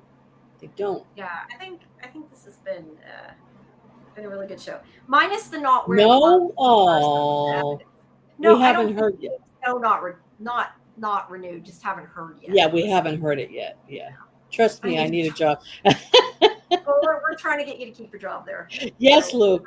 We want you to keep your job, but we want a good show. Yes, we want to keep a good show on TV. Yes. But yeah, I think this show's been really good. The only big complaint I have is about the not using gloves at the crime scene. That irritated me, but I gotta be honest, that irritated me. I really think they'll get a season 2 because the show is getting more and more popular. I think so. I think because they canceled Resident Alien. I mean, not that I wanted Resident Alien to be canceled. I didn't. I liked Resident Alien too. But I think the fact that it got canceled means that Yes. this probably has a better chance, as much as I hate to say it. Yeah, I agree. They have to have something that's good, right? And Yeah. Resident Yeah, they have Alien to have has been something on how long fun. now? 4 seasons. Yeah. Well, it could have gone for a fifth, but okay. Yeah, could have. Yes. Hopefully we'll find out soon. It's been renewed. We want to hear that. All right. Yes. So, Yes, we want to hear that. Yeah. So they're trying to figure out what to do. She tells him that they can't talk to anybody because Cam will be listening in on the comms. And somebody keeps calling at this time, and it's Lester. And Wayne goes to answer, and he's like, "You said they're listening on the comms." And she's like, "Oh, just pick it up. It doesn't matter. He's just calling to whine about something. Who gives a shit?" I love that. She's like, "Lester just whining. He's just, nobody's going to believe him or listen to him." Yeah. Right. This is why they need to listen to Lester more often, right? They should have listened to him more often. He calls, and he's you see old people, they do know things. Yeah, right. Yeah. So he's saying that there's trespassers there, and of course they're like blowing it off. And he's like, "Yeah, but they have guns, and they keep talking about some girl they have. What do we do with the girl? What do we do with the girl?" And then of course they're like, "Wait, where are you?" And they're hoping that they get there before Kale does. But he is at Blaine's father's church, and so they know that is where they have to go next. And then we go into the church. Let me just interrupt you. That famous church scene is probably going to be in the next episode, right? I mean, we just see a glimpse of it now. Well, maybe you don't want to say, but because I've heard that there's a great sermon in a church scene, so it's probably the next. I would assume. I don't know. Yeah. Maybe he'll tell you yes or no. I don't want to say yes or no. Well, only because I heard it. That's why. No, I know. That's not really. I guess that's not really a spoiler, considering he told us that he had that scene somewhere. So I would say that's a good assumption. That we'll get to hear him sing and him say the sermon. I just noticed the dream catchers. I didn't notice that the first time, so that's cool. Oh yeah, I didn't notice that either. Look at that. Yeah, to finally see Knox. I'm missing something. I don't know what you mean, Bronwyn. Who's Knox? Yeah, who's Knox? Yeah, I don't know. Something's slipping. Yeah, I don't know. I'm trying to think of who that is. I didn't notice the dream catchers before. Interesting. No, I did not either. Oops, I lost. Hold on a second. Wait, is that? Wait, Knox is that Brent's brother? Oh, Luke. So another thing that we were wondering is, well, again, I typed it in and I found no, that's not. I don't know who that is. I'm typing it in Internet Database. There's somebody. There's an actress that plays somebody, Jamie. I don't know who that is. I don't know. I'm not sure what that's about. She's someone at the end of the next episode, and we'll see her in season 2. Yeah. Okay, I'm trying to think, and I'm blanking at who this even is. So not that I can tell you anyway, but I honestly am like trying to figure out who they're talking about. I'm not even sure. Okay. Luke said that. I thought she said that. Yeah. So I just want to say that. Now I just went out of my brain. Karen Knox, who plays Jamie Hine, I'm looking at her picture and trying. Oh, okay. I'm trying to think about who's in the finale, and I'm blanking. I don't know. I'd have to go back and really think about it. Right. So she's been hinted at in the show. How have they referred to her in the show? Whoops. Just hinted her. It's probably for comic readers would know about it, I'm guessing. No, but they hinted at her in the show, though. They hinted at her in the show. Yeah. Who is she in the show? I don't know, because I'm trying to think of why I can't even think of. Okay. She's a television. Okay, that's why. Broadcaster. Okay. Okay, then it's not just me, because I'm like, did I forget a new character? I'm like, what is wrong with me? No. Okay. Yes. So look, I was wondering because it was mentioned that Brent has a twin brother.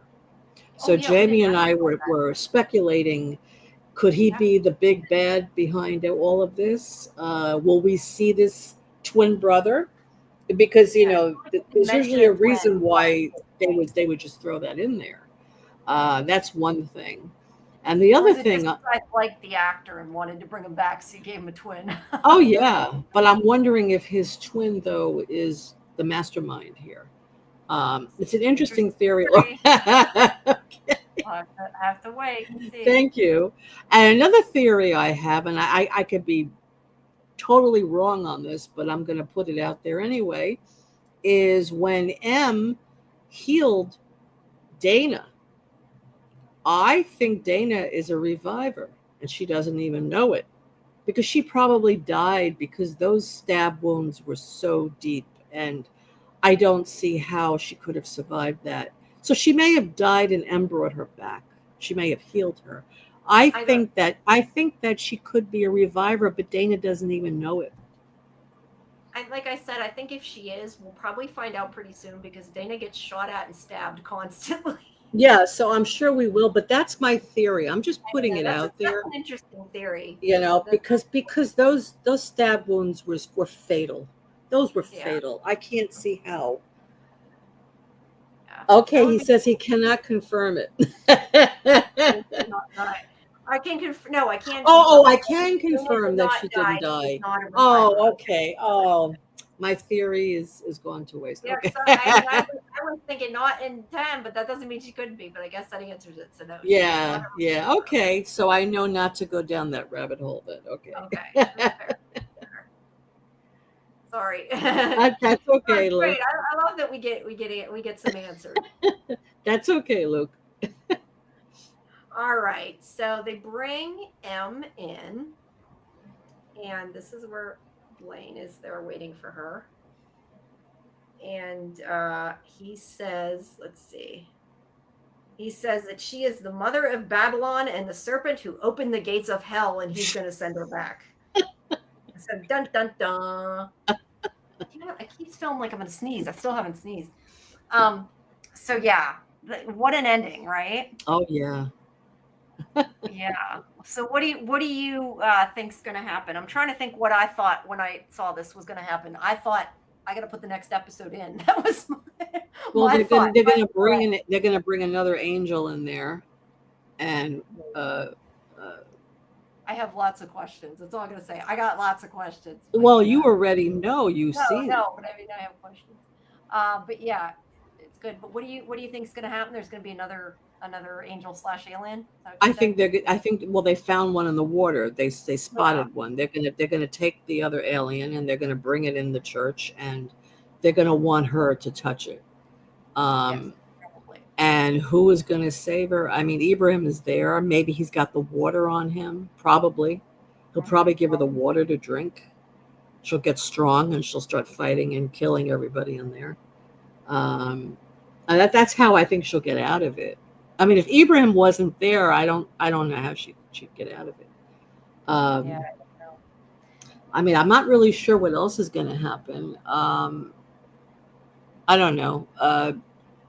I would say we're going to find the killer because he told us that last week, so we can say that.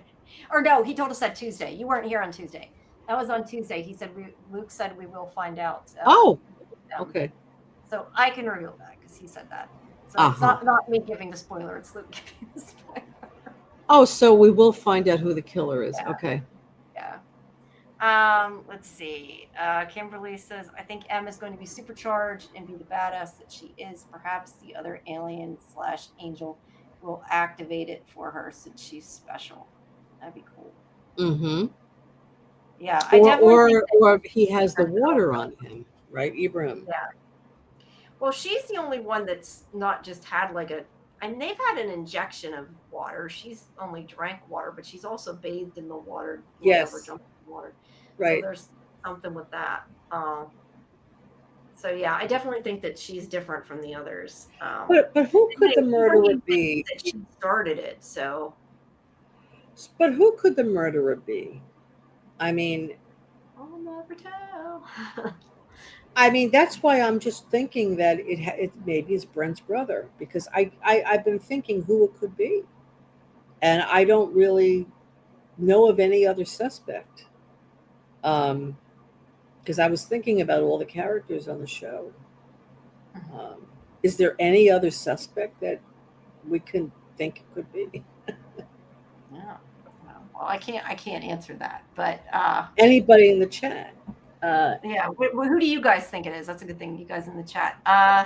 Luke says, did you guys mention Ibrahim's big epiphany? Maybe I missed it, but before Blaine held him hostage. yes, Yes, yes, I just said that a second ago. I said, you think yes, she and was I'd responsible? like a little bit of an explanation. How did it actually cause the revival day? Yeah, I have a question about that, but it's connected to something else, so I can't ask right now. But yes, that's what I want to know too, though, is how she caused it, and that's okay. I go fast as I'm going through it. But yeah, I want to know why and why she's special. That like, why is her death important, right? Like, and her. I mean, obviously, yeah, it's something to do with her. So I assume she was the first revived. Um, so yeah, I don't know. That's why I'm kind of curious, and I Yeah, want but to how know did he come exactly to how that she caused it. conclusion that M's death caused it? Because Blaine, I think maybe he can tell Luke can tell me if I'm right or wrong with this. I think the reason he came to that conclusion is because Blaine said that the light came after he was away from M. So I Mm. assumed that he meant the light was from M or to do with M or something. That was my assumption, but I don't know. Uh, so yeah, he'll have to tell me if I'm right with that. And Kimberly, they answered that Wayne said that Blaine's dad was killed. Yay, Jamie's right. Yay. Speaking of, I'm hoping this person on TV is a good character because I don't use there's not usually Jamies in shows. It hit me that he said Jamie, and I'm like, hey, there's Yeah, gonna be a Jamie. That's yeah. awesome. So it better be a good character. Make her a nice character. Yeah. So that's kind of what I figured because he said it. It was right after Luke, or right after Blaine said that was when he said that she was basically the first reviver. Sure, Kimberly. So what else? I don't know. Do you So have any so other she was theories? the first reviver. I'm And assuming who caused it. I'm assuming that. huh. So the water, the fact that she died in the water caused her to Maybe. be the first Yeah, one. there's something weird about the water. I mean, Ibrahim said that, from the beginning that it has weird healing properties and stuff. So So I when think her that, mother died, her mother wasn't anywhere near the water. She was on land impaled by the yeah, I deer. don't But think it was she, right by that bridge, where the water yeah, is underneath. on the Yeah, bridge, but she wasn't yeah, in the water. yeah. Samuel says maybe it has something to do with her lineage and or she made contact with something. Hmm, maybe. I don't know. Mhm. Maybe it's just she made contact with the water when she died. That's kind of what I figured, but I don't know. Um, well, Just to, I still think her mother has something to do with it. I don't know what, because it's that spot. yeah, it is Something that. about that spot in the water, because I'm sure it's not all the water, or maybe it is. I don't know. What's that lake or whatever? I don't know if it's a That lake. I think creek. it's like that creek, yeah. And just to reiterate, I should say because I keep saying things like when I say like a theory or something, just for anybody who hasn't heard me give this spiel before, when I say a theory or what I think or whatever, this is all what I thought when I first watched it. I'm not Uh huh. giving anything away. I Right. just always should once in a while make sure I say that so people don't think I'm Yeah. saying, oh, More creek. I take notes when I watch it the first time, so I know. I've learned that from. It's too many. More creek, yes, it's a creek. So it's a creek. I don't know why I think her mother has something to do with this. Aaron's okay. Bronwyn says Aaron's book will be important. Oh, okay. Aaron, that's right. Aaron was an author or something, right? What book was he writing? I don't remember. I just remember he was an author. They mentioned it at some point, I think. Hmm. No, I wonder what it was about. What the topic was. I don't know. That I don't know. Let's see. Let's do revival TV series. Get it Oh, going it's here. about the creek. Wait, Brook Creek? Okay. Banks of the Broken Creek. Okay. Oh, I was looking it up because I didn't know if they said yet what it was. I didn't want to say, but I didn't know what it was called either. That helps. Banks of the Broken Creek. History. Okay. Cool. Yeah. So we know the water is important. That's what we know is the big clue there is that the water is important. So Banks of the Broken Creek. So, yeah, that's interesting. Um, anybody else in the chat have any theories other than the creek and the book? I think it's Brent's brother. He never said what his brother's name was, right? I don't think so. He just said that he said something like his younger brother, and Dana said something like he's By not two younger. hours. The book that Em was reading in the top. Oh, Oh, interesting. yeah. Okay, see, we have to go back and I see don't what know. these. I think his brother is the killer, and he was trying to cover it all up for his brother. That's what I think. I'm calling it now. That's what I'm All saying. right, fair enough. Because I can't I imagine who else it could be other than his brother. Well, I definitely think that they wouldn't mention a twin if there isn't, like, we're not going to at some point see him. Yes. Like I Yes. said, my question is, if we do see a twin, and I know that he can't tell, you're not going to tell us if we're going to see his twin or not. But if we do see a twin, my question is, which I would have, is was it always part of the story, or was it because you wanted to bring the actor back? Hmm. Will the twin go hatless? I don't know. The thing is for all I know, he could have a twin in the comics. I don't know because I haven't read it yet. That's my next order of business once I have a few Yeah, hours. I think it's his brother because it would make sense that he would want to cover it all up for his brother. He's protecting his brother. He may not have been involved initially, but then the brother was doing all this stuff, and then somehow he got the money. Maybe his brother had money, and he got the money that way. Who knows? To pay for I his don't mother's know. There was treatment. just I was going to say there was a lot about his mother being sick in the treatment. Okay. There was a Let's donation box for Brent's mom. episode A couple of 8. pictures of both Brent and Brent, his twin. Really? Brent and Wow. Brent. But Famous. there was actually a scene in 108, a donation box. What episode? Ah, I gotta wonder what episode that. Wait, let me see what episode it was. Oh, Rose and a Thorn. yeah. Okay. I have to Um, look at that again. Wow. Yeah, I don't remember. I definitely didn't pick up on that. So that's cool. That's interesting. Brant. His twin's name is Brant and Brant. Brent. Well, that makes sense. Brant and Brent. I still think we're going to see Brant at some point, but I guess we'll find out. Oh yeah. Yeah, that would be cool. Yeah, I think my biggest question going into the finale was really like, and not that we can answer this, but I mean, my biggest question was like how they were going to wrap it up because I knew that it could be really different. Like, how do I say that? The way the comic wraps it up, that I had, like I said, when I read and accidentally spoiled myself, that I didn't know how they were going to have a season 2. So but I will just say I really like what they did. Oh Basically. yeah. Yeah. I can't remember if it actually shows up on screen or not. I think it's there when Brent brings McCrae in after Jesse gets the jump. Yeah. All right, we'll have to. Yeah. By the reception desk, the front desk. Yeah. Yeah. Yeah, we'll have to. Yeah. We have to look at that again. We're doing deep dives, and even more missing stuff. But I think it makes sense because why would Brent be involved in all this? He would be doing it to cover for his brother. But the question is, who is the one that tried to kill Dana in the hospital? I think that was his brother Brent that tried to kill Dana. That's what I think. And I think Dana, this is my opinion, I think Dana killed Brent because Brent doesn't know Dana. Brent knows Dana. Brent worked with Dana. Brent liked Dana. That's why it was so weird to me that Brent would try to kill Dana like that. I think that was Brent. That's interesting. And I think that Brent is still alive, and he's probably hiding out somewhere. Yeah. I didn't get a screen capture of that scene to know if that box is there. Could the twin be the big bad boss of that family? I think they're Yes.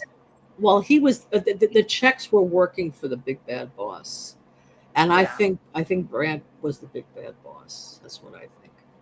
Maybe. Mm-hmm. Well, we'll find out next week. Yeah. I mean, I could be totally wrong. I mean, but I'm just saying. I think it's strange that all of a sudden we find out he's got a twin. That makes me very suspicious. And I kind of want to go back and find the moment, but I don't know exactly where it was in the episode to look for it, so we'll find it. But we'll just it was there, whether we've seen it or not. It was there, right? But Bronwyn seems to know where it might have been, so it probably was. I love that picture of Stephen Ogg. That's a great shot. Oh, that's cool. Yeah, that's a great shot. Awesome. Well, what? Okay. Then why need the money so urgently as if he's already dealing in body parts? Well, maybe that's why he's dealing in body parts, to get the money. Yes. Well, I don't know. That would be all I have to say. Is that would be maybe that's why, if he is. Mm-hmm. Yeah, I don't know. And that's also a way to make money. That's what he does. Yeah. Maybe. We will have to see. I think that could be an interesting storyline if that's the case. Because again, think about it. When we saw Brent in the office, chicken or the egg, right? When we saw Brent in the station, he was goofing around a lot. You know, he was being, and then he got mean with Dana, like really mean in the hospital. It's like it's like he was a different person. He changed, and I thought that was strange at the time when I was watching it. But now it makes sense. If his brother is the actual killer, then it makes perfect sense that he could kill Dana without blinking an eye. So yeah. Interesting. Yeah, that does make sense. Guess we'll have to. We'll see. We will see. Anybody have any comments in the chat who wants to talk about who you think the killer might be, and any other questions you have? Yes.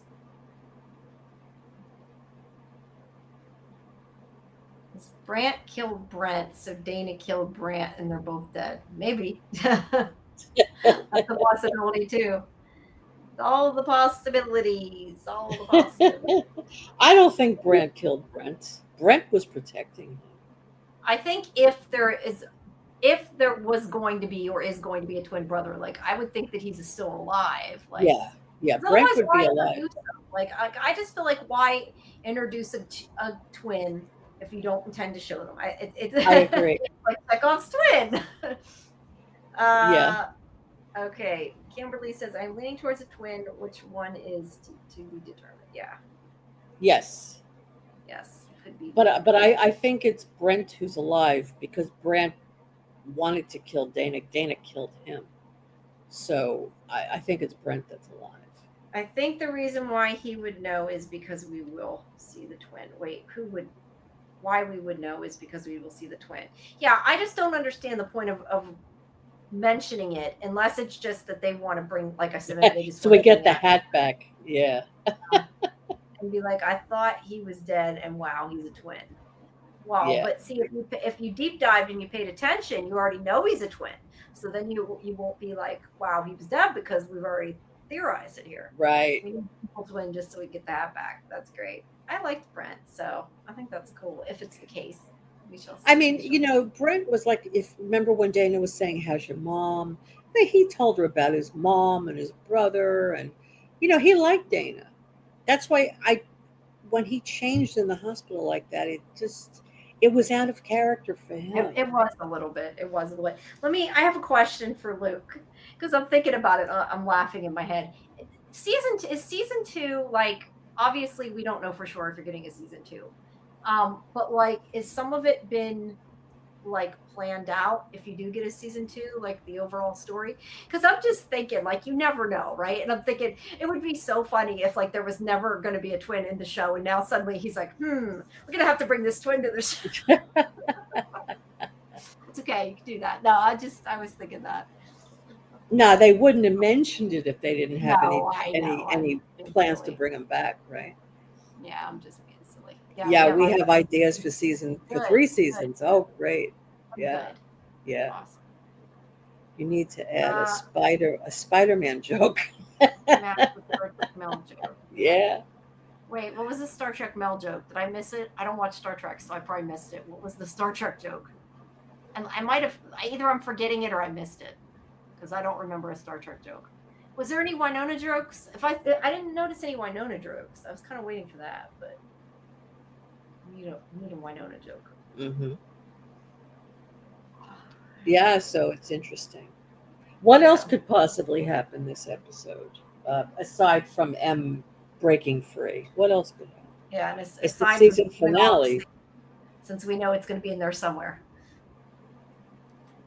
In episode 1, Dana gives Ibrahim the live. Okay. I did see that. Oh, yeah, yeah, yeah. Right, I right. just didn't think about it then, Yeah, but yeah, yeah, that's right.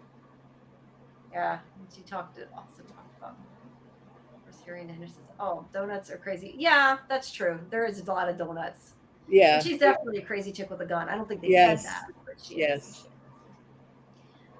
I should probably when I'm doing, although you couldn't see it because it's on my desk. I should get out when I'm doing this. Get out my Winona pop. I got a Winona Funko I got a long time ago. The only Funko I ever got that was like the what do you call it? Not exclusive, but like the Chase version. I ordered it from Hot Topic and I came in and it was different. I'm like, why is it different than the one there? And then I found out I got a Chase version and didn't even know it. So that was pretty Yeah, cool. she's right. She said she wanted whiskey. She did That's ask right. for whiskey. Yeah. Okay, fine enough. I missed that. I mean, I saw it, but I didn't connect it. Very true. How much does an average episode cost to make? I don't know if I was gonna say I don't know if he can tell you that, but you can ask that. A lot. That would be my answer. A lot. Yeah, she did ask for whiskey though. I forgot about that. Yeah, I don't know. I think Dana and Dad walk expecting they will be saving her, but see that she doesn't need any saving. Mm-hmm. Yeah. Yeah, that would be cool. Ron says I tweeted this, but it needed to be. Is there coffee in this whiskey? No, I remember. Yeah, she asked for to add it. Excuse me, Right. add it to the coffee. Super cheap. Yeah, it's not a fraction. Yeah. Wow. Wow. Yeah, it's a fraction of a. That's surprising. Well, you can't. I mean, it doesn't look cheap. It looks really good. So Yeah, it doesn't look cheap we're at not all. complaining. So it looks good. Just make them wear gloves. That's my. I'm going down on that hill, man. I'm not giving up the glove thing. Make Dana wear gloves as well. That's my only thing. That's funny. But sorry, no, I just think it's funny now. I don't keep saying it. Hey, it's Canada. That's true. It is Canada. You have to remember. Did she not? No, she did. She didn't before. She did not again. I just am still bringing it up because it irritated me when it happened because I complained about it back then. So I'm just teasing you now. You know, it's No. funny. Something It was Kimberly really said. cool. Something Kimberly asked earlier about could M know on some level that her dad was cheating, and maybe that's why she picks the men that she picks. And I think there's a lot to that. I don't think M knew for sure he was cheating, but she may have suspected there was something there. And anyway, Wayne is not a demonstrative, kind person. He doesn't have compassion. She's not someone that she could really go to and trust and ask for advice because he's not like that. So she kind of picks men that are not really trustworthy, men who kind of keep her at a distance. She's picking men that are a lot like him. That's what it is. No, I was just gonna say, as we say, well, because we laugh about loss, we always say everybody has daddy issues. So That's right. Yeah. Yeah, exactly. I think it was when she picked up the teeth, and I know when she was messing with Miles. I think his name's Miles. I keep saying I think Mouth. That Hey, Laurie should. That's we funny. were Okay, I hit on something. Don't touch teethies without gloves. Will we see Derek? That is Dana's ex, right? That's Cooper's father. Yeah, I think that's Cooper's father, isn't it? Yeah, I think so. Yeah. Yeah, but it does make sense that she's picking men like her father. And the same thing with Dana. I mean, she picked this guy, Derek. We don't know much about him, but we know he's not involved in her life or her son's life. That we know, Right. right? At least they got big plans for Derek. Well, to be fair, he could see his son. We don't really But know. we know, I but would if he was, we would have known because she would probably. have left him with his Oh, that's father true. and not Nella at the bar, That's you know. true. Yeah, she's always leaving him with Nella or Hmm. with that woman that works at the I really like that this show has so much that involvement with the works for the police family department. and the story with the family and their past grief and trauma. I really like that so much, and how it's interwoven in the story. It's great. I mean, you have a mystery story. You have people who have come back from the dead, and you're also dealing with grief and trauma within a family. I just this show is amazing. It really is. I can't wait to see the next season and the third season, and maybe there'll be even a fourth and a fifth season. I can't wait for you guys to see the finale so I can talk to you about it because I got to keep quiet. It was that good, huh? Yeah, it was that good. Yeah. I was like, well, I don't want to say how my emotions and my reactions. I don't want to give it. Okay. I liked it. That's all I ever say. I really liked it. Okay. I'm glad you That's liked the it. non-spoiler answer. I really, really liked it.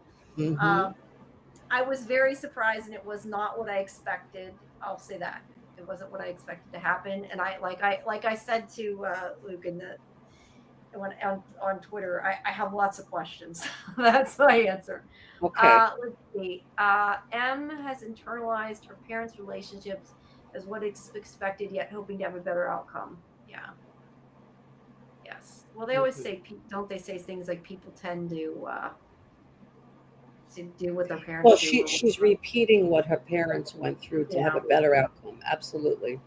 Uh-huh. She's trying to Um, fix her parents by having that better outcome. Yeah. yeah. Kimberly says, I'm thinking Dana is the same way too, given her relationship history and Yes. difficulty trusting others. Absolutely. That's why this husband, Derek, the father of Cooper, who doesn't Yeah. seem to be involved with Cooper, maybe he's like you know, also not a great guy, but we don't know anything about him yet. So we just know he was in a band, that he's a musician. That's all we know. Yeah. I have a question I thought of. I don't know. Maybe I should save it for next week, but it's not really about the finale, so I'll ask because I'm thinking about it as I'm being mesmerized. So I always end up staring at the animations, whether I mean to or not. Um, I'm just curious, and I don't know. This might even be a comic thing, but is the daffodils important, or is that just part of what the art department decided to use for the designs?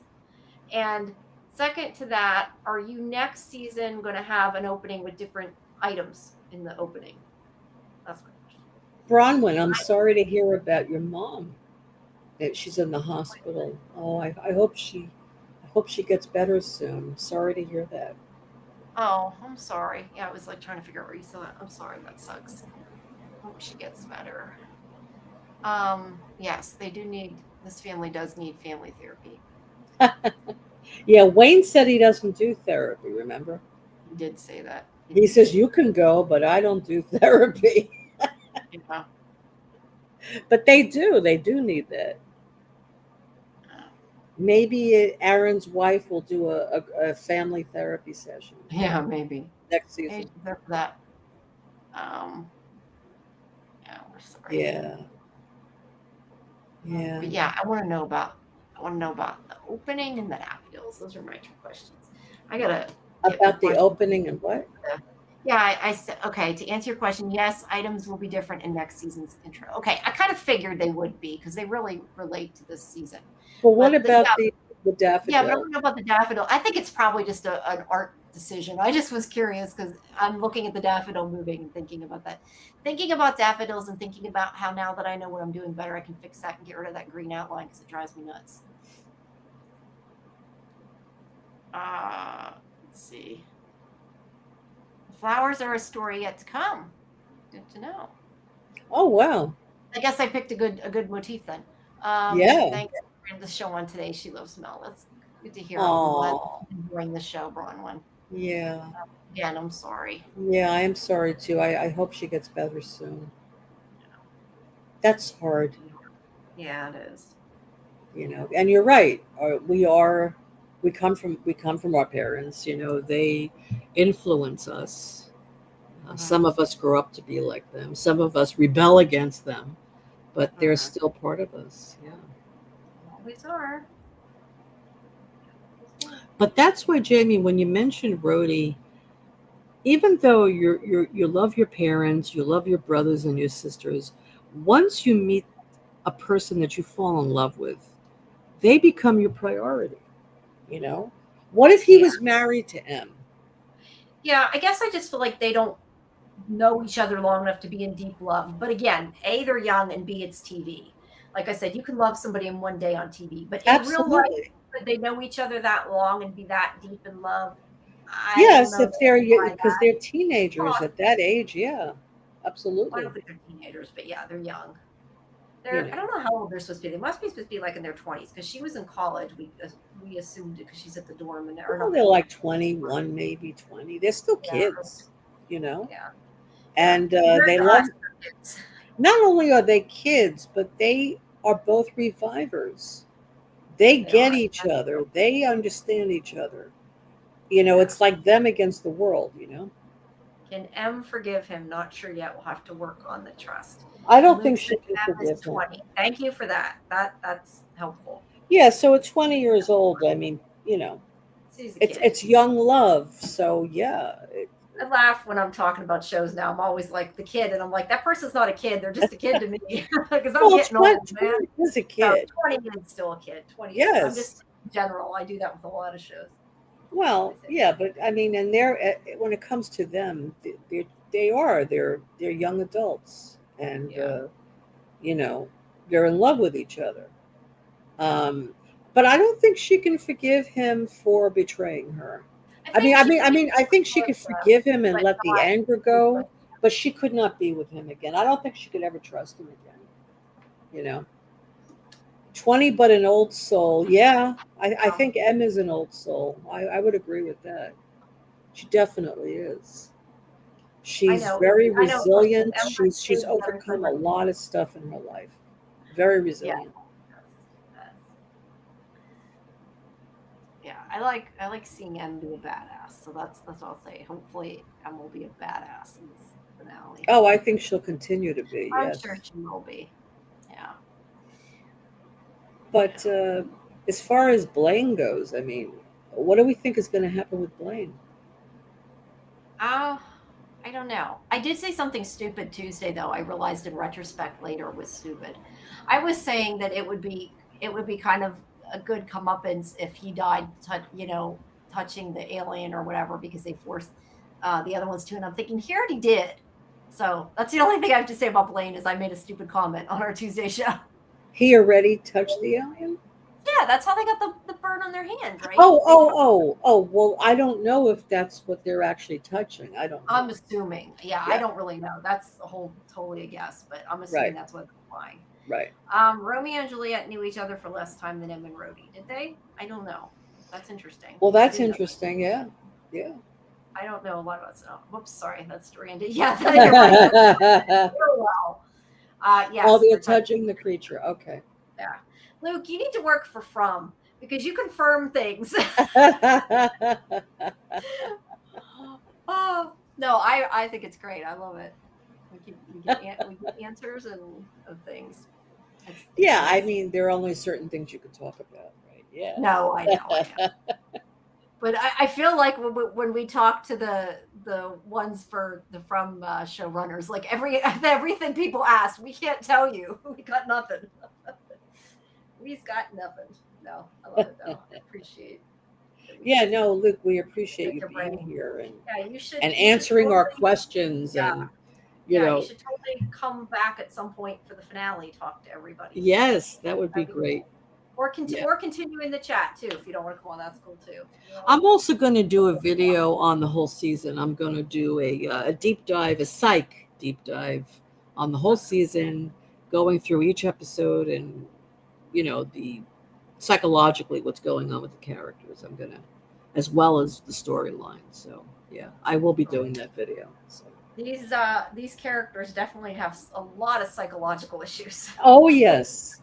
There's And a lot to talk about, that's for sure. yeah, and especially when I don't know how it's going to end now, so we'll see what the last episode is. Well, I'm glad that you appreciate it. We love Yes. talking to you. It's great to have somebody interacting back with us. That's Yes. that talking about. I love hearing all the things that you guys cut out and add and everything else. Don't we all? I forget what about the psychological problems. Yes, we all do. Yes. We all have something. Everybody has something. But yeah, I mean, I don't know. I can't help but thinking that the mother, this season alone, yeah, it could have been. It could have been absolutely. I gotta take some effort. I mean, every episode could have been really deep dive written from their emotions and their thoughts about what's going on. I just can't help thinking the mother has something to do with this whole thing with Revival Day. I don't know why. There's nothing there that leads me to think that, but I do. So it's just an idea you have, huh? It's an idea I have that the mother is the reason. And she told M, you're special. She keeps telling M, you're special. And the mother said there was something about the water. Remember who said that? Did Dana? No, M said that. That the mother said there is something about the water. Okay, wait, whoops.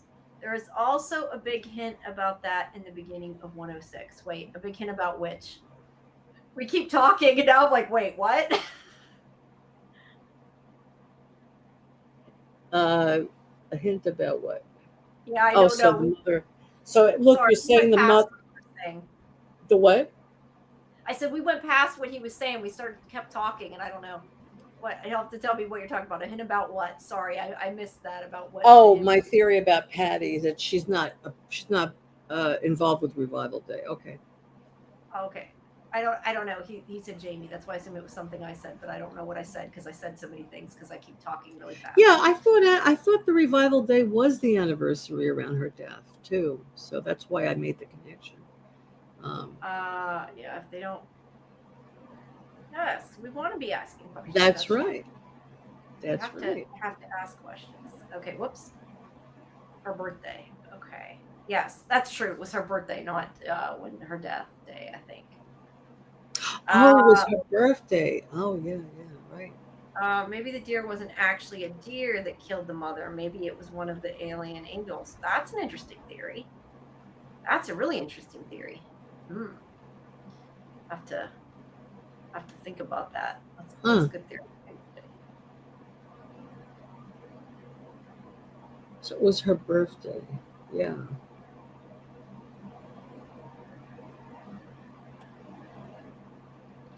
The flowers on the bridge. Yeah. Interesting. Yeah. So something about her birthday coinciding with Revival Day. Yeah, maybe. Well, if Revival Day was connected to M, I mean, but I guess that could just be because that's when M went. So I don't know. But M went to the bridge because it was the anniversary of her mother's birthday. That's why she was there. Yeah, so it could just be that could be the whole connection. Maybe that's all the connection is. Yeah. I will rebirth. Yes. So, but wait. So what I said about the mother being connected with Revival Day, that Luke, are you saying that that's not true, or is it more about the birthday? So I'm just wondering. I could be wrong, but I think he's saying that the Revival Day was on her birthday, not on the day she died. She went to the bridge on her birthday, not on the day she died. At least I Right. think that's Yeah, but I'm saying that I think the mother had something to do with Revival Day. right. No, I'm just saying. You said she went there. Something like you said, Revival Day was an anniversary of her death, and he said, Right. no, it's an anniversary of her birth, not her death. Right. But does it have to do with her at all, though? Who knows? With Patty. That Yeah, is that's the what I'm question. wondering. That is the question. Laurie's Right. theory about he said sorry, Laurie. Let's see. Yeah, I'm not sure if it was because I said it was her death or because I said she's involved. As I said, that we talk so much and we get behind on what's Oh, talking he's about. so Kimberly said he's saying it's not connected to the mother. Okay. Okay. I think they need it. I don't know. Yes, Yes, you're you're warm. warm, and there's hints about That it. is what you meant about. Okay, there's the hint about it in episode 6. Okay, okay. Oh, okay, so I'm warm then. Okay, so I'm not totally off base. Beginning of episode 6. Okay, we'll have to go back and watch the beginning of episode 6 then and see what that clue is. Yeah. Interesting. Well, she did say that there was something about the water. Yeah, she did say there were. I know that they said her mother said there was something like the water was healing or something like that. Right. And that So- she keeps telling M how special she is. And that when M and she gave birth in water to M. She gave Oh, that's true. And that, you know what? That was the beginning of episode 6. She gave birth in water. Oh, I bet she gave, maybe the water she used was from, yeah, but why would you use the water from the creek to give birth in? That would be gross. Yeah, no, I don't think so. But she did give birth in water. Yeah, rewatch with a notepad. That's what I do, Brian, when a digital notepad. This is how I take my notes. I write down as it goes. I recap it as it goes. She gave birth in water. M was born in water. I don't know. I would say was it that water, but I think if you're giving birth in water, you would have clean water, not creek water. Yes. I mean, it could be. I mean, technically, it could be water that's like been, filtered or whatever that came originally from the creek. I don't know. No, I don't think The it can. fact that she's a water baby, maybe that's Well, important. I don't know. But Yeah, that but is the then if the mother felt that the water had healing properties, maybe she wanted that water. That's true. I don't know, but I do think he said the beginning of episode 6. I do think that's the beginning of an episode 6, isn't it? The birth. I'm pretty sure that is episode 6. I think so. Yes, that's episode 6, right? I think so. I was trying to see who it says. So there we go. So the water. Yeah, So maybe it was from the creek then. It may, if she believed that the creek had special water, maybe she'd want that water. I just hope she cleaned it first. Well, I'm sure they filtered it. They just used tap I've water. already said too much. You laughed. Yeah. No, Luke, you didn't. I mean, I remember that the mother said the water was special. So, Yeah, I didn't say that. And the fact that M was born in it, yeah, Hey, interesting though. But she was born with that bone disease. You would think the water would have healed that. So that's interesting. Well, I don't think the water necessarily heals everything. Not until they're revivers, anyway. Then it heals new things. Yeah. Well, I don't know. Her mother kept saying she was special. So yeah, maybe her mother foresaw it coming. Who knows? Yeah. Some people have contaminated tap water. They do. Yeah, I don't think I thought of that, and I thought maybe their water comes from the creek, but you wouldn't even use tap water. I wouldn't think for the birth of a baby. I mean, I could be wrong because I, number one, never had a baby, and number two, I would not have it in water. But I would think that you would have to have I don't know, distilled or something really clean water. It's not like it's going around the world. Hey, this is the way that I look at it. If the clues are in the show, then you've already told us technically. So yes. It's right. not a spoiler if they're in the show. It's not a spoiler. We already saw it. Yeah, we just maybe missed something. That's all. But I mean, I'm just we're just speculating about M. Why is M so special? I mean, she was born perhaps in that water, and then her mother sees things in her. Yeah. That's why, again, when she was beating herself up in the jail cell, because her mother was her strongest backer. Her mother was her cheerleader. So when her mother was saying those things to her, how could you do this? I should have died before, if I would have known you were going to have an affair with a married man, whatever she said. Yeah, it was all her psyche. Yeah, that was all her psyche. That was all her anger at herself, because her mother was the complete opposite of that. Yeah, her mother wouldn't have really said that. But Wayne, not that he would say something as bad as that, but Wayne would say, "You screwed up. I don't like what you did." Right? So, yeah. But her mother was her cheerleader. Yeah. Yes. Oh yeah. I was Yeah. going to say something, and now I forget what it was. Well, I was going to say something. I don't know. I don't remember what it was. No, I'm looking forward to next week. See what happens. Yeah, and if you guys have any, I mean, not that you can't ask Luke now, but if you guys have any questions between now and the next our show next week, assuming he might be in the chat again, you guys can send them to me, because like I said, I'm going to be talking to him and Aaron sometime next week. I don't know what day it is for the junket, but that will be a post-mortem, so probably most of the questions will be about the finale. But if you have a burning question, I can try to sneak it in there. Mm-hmm. We hope. Oh yeah, that would be great, Luke.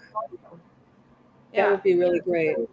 Feel free to come on, or if you prefer to stay in the chat, that's okay too. But we'd love to have you physically. Well, I guess it's not technically physically here, virtually here. I don't know. I mean, even if he's in the chat, I mean, that's fine.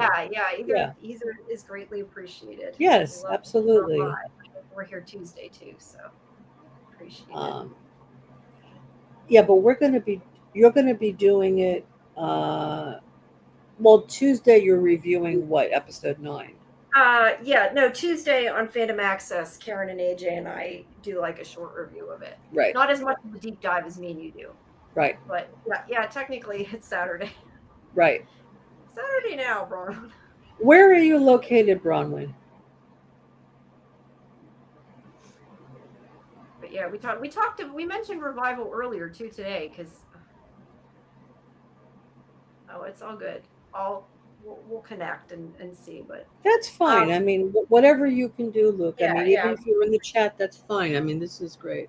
Oh, you're in New Zealand, Bronwyn. Oh, okay. Wow. Yeah. But we mentioned Revival. Actually, Karen, I think it was, mentioned Revival tonight, because when we were talking to Jason Diaz, he was talking about liking. I forget what he said. That he liked Thorn, and I don't know. He was talking about different TV shows, and she told him he needs to watch Revival. So he did. Yeah. We were promoting Revival. We said go watch Revival. So yeah, maybe he'll be watching now. Yeah. Yeah, you really are in the future. You're right. Yes, he is. What's the time difference? 8 hours? A lot, whatever it is, I think. Yeah. I don't know. It's already 2:30 here, so it's, I'm sure, even later. Yeah, absolutely. So, guys, these were 2 really great episodes, and every episode the show gets better and better. It does. Season 6 was amazing. That's the only thing. Sorry, there's only one left. That's the only bad thing. There's only one left. Well, for me, none, but there's one left. So yeah. And for those of you, don't forget, you can also stop by our Discord, sci-fivision Discord, at 9:30 next week. We have our watch parties before we do the live stream. You can watch it while we gab and get caught up. That's always fun. Wow, he says it's 6:33 p.m. there now. Wow. So PM. That's what, 12 hours, 4 hours, 14 hours? No, that's 16. 16 hours. 16 hours. Yeah. Wow, I had no idea. And that would be awesome, Luke. Just don't tell the network we're watching it. We're giving you extra time, extra views, right? You can go and read the comics up to about issue 30 now. Okay, cool. I just wish that I hadn't looked up about the comics before I did that issue with Stephen Ogg. That's all I gotta say. I wish I hadn't looked, because I found out stuff I didn't want to know about. But it didn't matter. I still loved the finale, and things still surprised me, and it was great. So I think even if you read the comics, that you'll still like the finale. So I mean, I would wait though, just because then you're like me, you have a preconceived idea of what's going to happen. But Yeah. so I would wait till it's done at this point. But Wait, so Samuel, you're in Central Time? yeah, Which? no, that's not Central. That's Pacific, right? Yeah, that's Oh, right, Pacific. Pacific Time. Right. Yeah, Pacific Time. But that's great. Yeah, we'd love to have you. We'll have to. Yeah, it's nice to have people from so many different places. Yeah, it's great. I was gonna say I don't know how. That was going to be a dumb statement. I was going to say I don't know how Bronwyn's still up and it's evening, and I was going to say that. Because Don't it's like listen to me because that 6:30 means at night. I was thinking she said six. I was thinking she said 6 in the morning. Yeah. Yeah. Hey, it's 2:30. I'm allowed to not make sense. This is why I get no sleep and why I'm up till 5 o'clock every morning. And you do back-to-back shows and interviews, and it's a I lot. do. It's too long. I got to stop doing so many live streams. I know now Scarlett's asking me about doing another live stream, and I'm like thinking, I really want to do it. And I'm thinking, Jamie, don't say yes. Don't say you're going to get no sleep. Which show does she want to do? She's talking about maybe doing Alien, but I don't know if I got to see if Karen and AJ were planning on doing something. I think we might already be doing something. I'm not even sure. Okay. But yeah, I'm doing. What the Alien problem- Earth is it? Alien Earth, the new Yeah. Alien. I think the issue is it's not even that I'm doing live streams. It's that when I do them, I'm doing 2 a day on some of them. And that was because we had to like fit things in. Like we did when I did Wednesday on Friday. No, yesterday when we did Wednesday, like we did it after librarians. So like we're doing a show at 11 and then we're doing a show again at 1. And I'm like, this is a lot. It's a lot to do 2 in one Wait, night. so when are you doing Wednesday? On Thursday nights? Well, yes, it's going to be Thursday at 11 starting next week. This time we did it at 1 a.m. just because we still had an episode of Librarians. I see. But yeah, we have Wednesday on Thursday, so we can confuse. So you're not doing Wednesday on Wednesday? No, we're doing Wednesday on Thursday. Okay. I do Wednesdays. It's always Thursday. So, Bronwyn, you have friends in Australia watching too. Yeah, I mean, this is dinner time, right? Everybody's eating dinner now. I have to rewatch episode. I got to start with 7. I think I got to rewatch 7 and 8 because I got my mom to watch it. We were watching it, and then the one time she watched at the watch party, and then she got behind because I watched part of it today before we did this, and I'm like, "Don't watch it. You're going to be so lost. Like you can't skip 2 episodes. You're not going to know what's going on." What, your mom revival? Your mom missed Yeah, you? yeah. I got her to watch it. She okay. likes that kind of stuff because she likes Walking Dead. She likes that kind of stuff. So yeah. Got her to watch it. And, yeah, it's a great show. Yeah, we're gonna go back and see the one she's missed. The thing is I sometimes get mad at myself though because because I do these shows like I've told you before when I'm watching it I type. I kind of do a recap basically because I just type what I hear. I type really fast.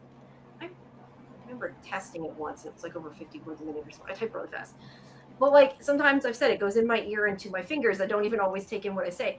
But I write so much. Like I always think I really need to turn this into like a written recap because I've done all this work every week. But I never take the time to do it. So instead I have like these really, really detailed notes and then I use them for the live stream and then I never write them up. I at least did do that with From, but it ends up taking me more hours when I do that. But I probably should. I don't know. At this point though, everybody's already written recaps. I don't know if it's worth it, but right. Dexter Resurrection, Revival, Chief of War, and now Alien Earth. I have never watched so many shows at the same time. Yeah. One is Alien Earth. I'm just thinking how many I watch at the same time. When is Alien Earth starting? I don't know. Let me look. Hold on. I was trying to do. I couldn't get in the junket for that, so I haven't seen it yet. Let me see. When does Alien start?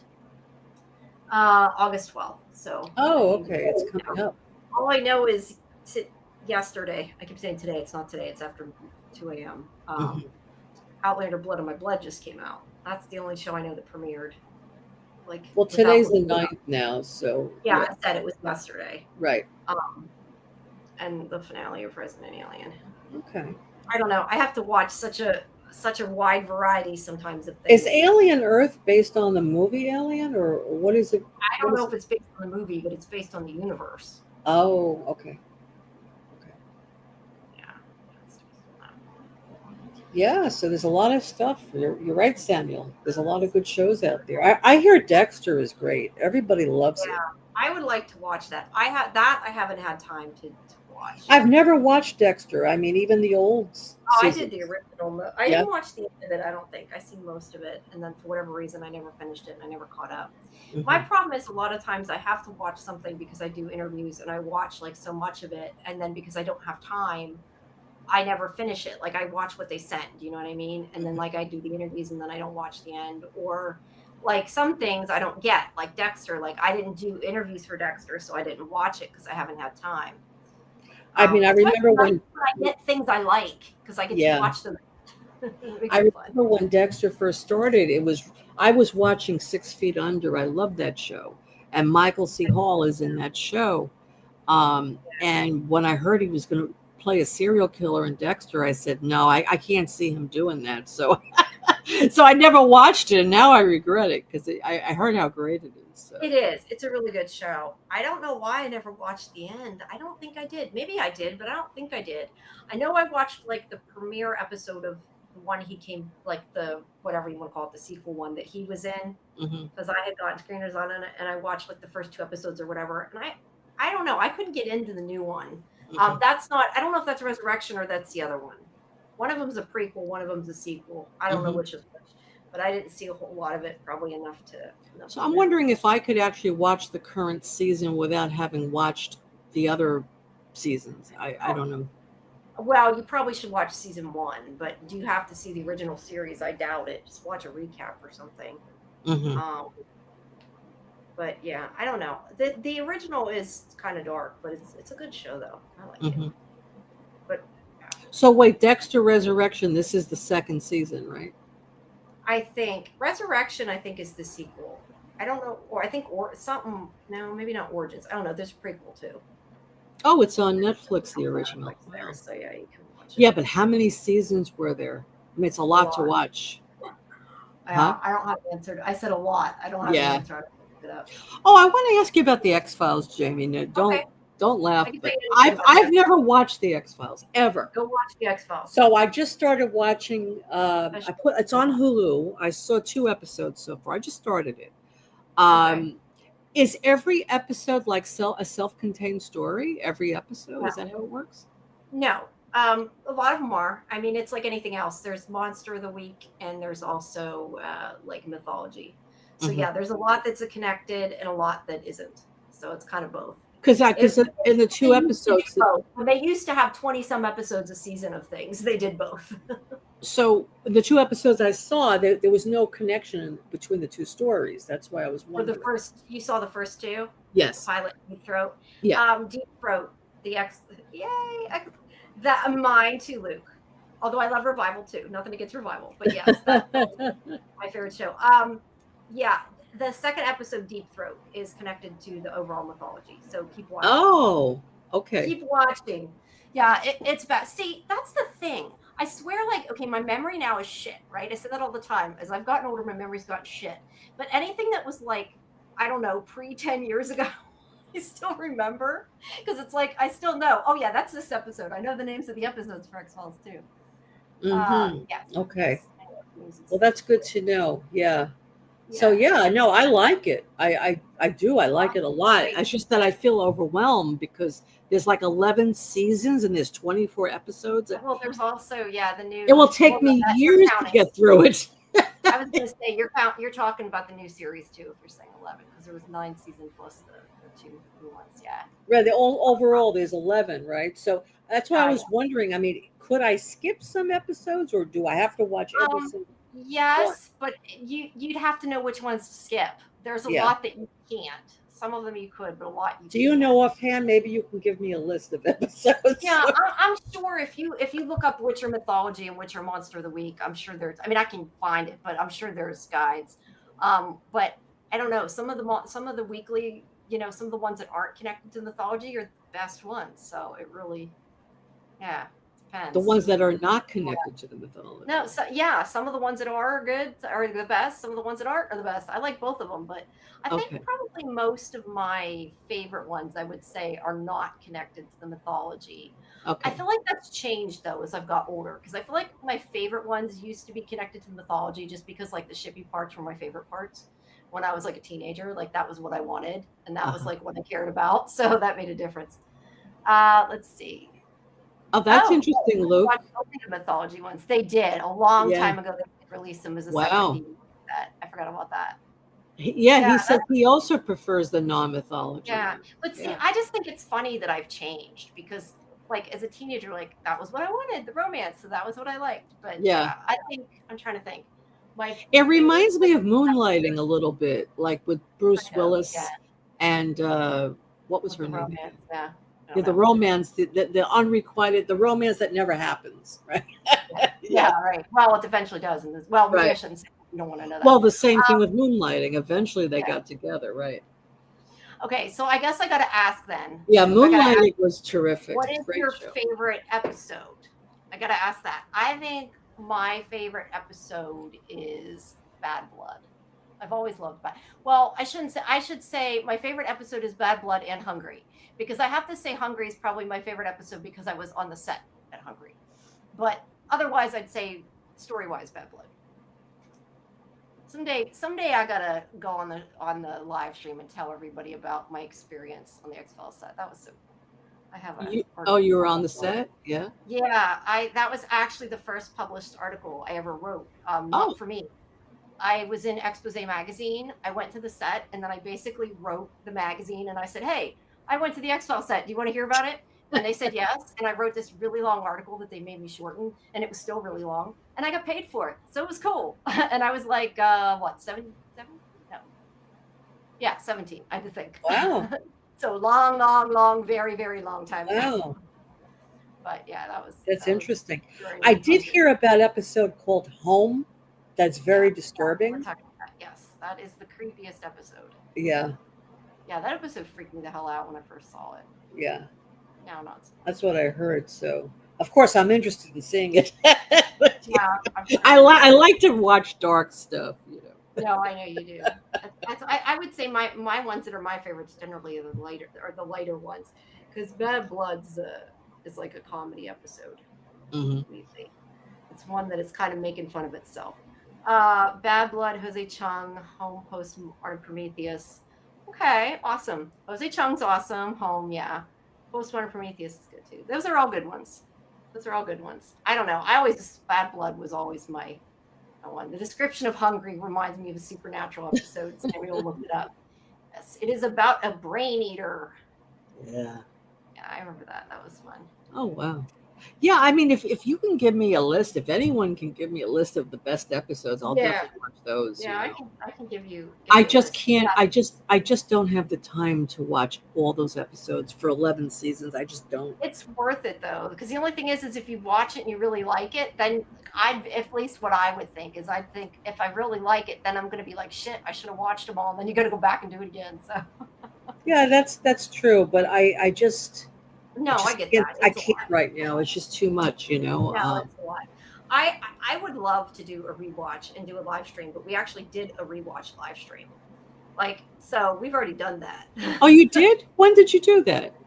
Karen and AJ and we did it, I don't know, a few years ago. Oh, It's probably been a few years now. wow. Yeah. We also did it with Lost too. Oh, wow. Yeah, we did. Yeah, We no, watched Luke, so I many know episodes. I don't want to rush it, but when there are so many different shows and then Yeah, it's there's hard. life, right? There's stuff that goes on every day. There's It is just a lot. It is time. daunting, but it is I mean, worth it to take the time. I mean, I like the show a lot. I mean, I only saw 2 episodes, but I really like it. But Yeah. I don't know if I could skip some episodes. I don't know. Yeah, I mean, you can definitely skip some, and there he's right. Luke's right. There was a set of DVDs that were mythology only. But they only went. I don't remember what season they Yeah, went but up to. Luke said that they weren't even the best ones. No, they're not. Yeah, you don't want to skip the. That's the thing. You don't want to skip the monster of the week. But I mean, like, I mean, I can give you a list of the ones you need to see mythology, and then the ones that are like the Yeah, best ones. I guess would be that good would be too. great Yeah. if you could give me that Oh, and you list. said there's 11 seasons. There's also 2 movies. Don't forget that. Oh, that's right. There's 2 movies, right? Yeah, yeah. I was trying to see. And another thing about the X Files, I mean, you really have to pay attention. You know, You it's do. not a show that you could just put it on and do other things. You have to pay Yeah. attention. I would So, say I'm looking at the list because I know the episode names. I don't know the order. Uh, I would say for season 1, you can skip Conduit. You could skip Shadows. Space kind of sucks compared to all of them. I'm trying to see. Ice, you don't need to see, but it's good. I don't know, because like the Jersey Devil, Ghost Machine, Ice, those are all good. But the only ones that you have to see of season 1 that are mythology would be the pilot, Deep Throat. I'm looking, hold on. Fallen Angel, EBE, Dark. No, I don't think you have to see that. And the Erlenmeyer Flask. So it isn't a whole lot for season 1 that are mythology. can you Um, send that to me in a message? yeah, well, I was just looking through the list, but I'll Yeah, get you. But some of them thank are you. really good too. Like you got to see Squeeze. Some of them are really good. So Okay. yeah, Yeah, I mean, we and could I, just start a with the lot of first people season, didn't. then after Yeah, yeah, then I'll ask you for the next season. You know. yeah. I don't know. A lot of some people didn't like the new series. I like the new series too. I mean, it wasn't as good as the original, but I still Now like I the new. heard David Duchovny left after the 7th season or something. He was gone for a while. He came back. Uh huh. Yeah, he left for a while. It's a long And I story. heard the second season, Gillian Anderson was pregnant in real life, Yes. so they had her kidnapped or something as part of the Yeah, storyline. she's abducted. Yeah, Yeah, yeah. yeah. It worked out. But yeah, he left after a while and then he came back. But for a while he was gone, and Robert Patrick and Annabeth Gish came in, Ah, and they had a storyline. And then they tried to do a spin-off with these 2 characters at one point that didn't. They never did. uh huh. 'Cause a lot of people didn't like them. I mean, I liked them. I thought it was good, but Hmm. yeah, I don't know. I love the show. Like I said, I like the second. I'm assuming that's what Luke meant. The new season, or yeah, I like the. Or no, that can't be what he's talking about. I don't know. I like the new series too. Just not maybe not as much, but there's a couple in there that are really good. Uh huh. They're really Okay. freaky. Scully effect. The Scully effect. What is that? I don't know. Right. Unfortunately, I've got to hit the hay. Yeah. All right. Thank you. Yes, we've gone on longer than we probably need to. We're just enjoying talking. So Oh, thank you, Luke. feel Yes, free to take off. But thank you we're so much for we're joining us. grateful that you're here. Yeah, we are. We're very That you're grateful. here talking to us and everything. Yes. Yeah, and I will talk to you next week, and then maybe you'll come for the finale or something. We'll set something up. But I'll be talking to you next week anyway, you and Aaron. So Okay. whatever Good day that night. is. I don't think they've told me the day yet. I'm not even sure. I'd have to look at my email. That's how much I remember. I look things up. I don't remember stuff offhand. I got too much stuff going on. That's the problem. Well, you're doing an interview with them again? Yeah, the junket that's next week. I don't remember Oh, what day it is. I have it on my calendar, but I'd have to look. I don't even know what day it is. Oh, it looks like it's Wednesday. uh-huh. Is the junket. So yeah, that's Wednesday. I didn't remember when it was. Oh, two. It's gonna be fun. I got tons of questions already. Because that was me. I thought when I was done watching, I'm like, okay, I got questions. I gotta ask. So yeah, lots of Yeah. stuff.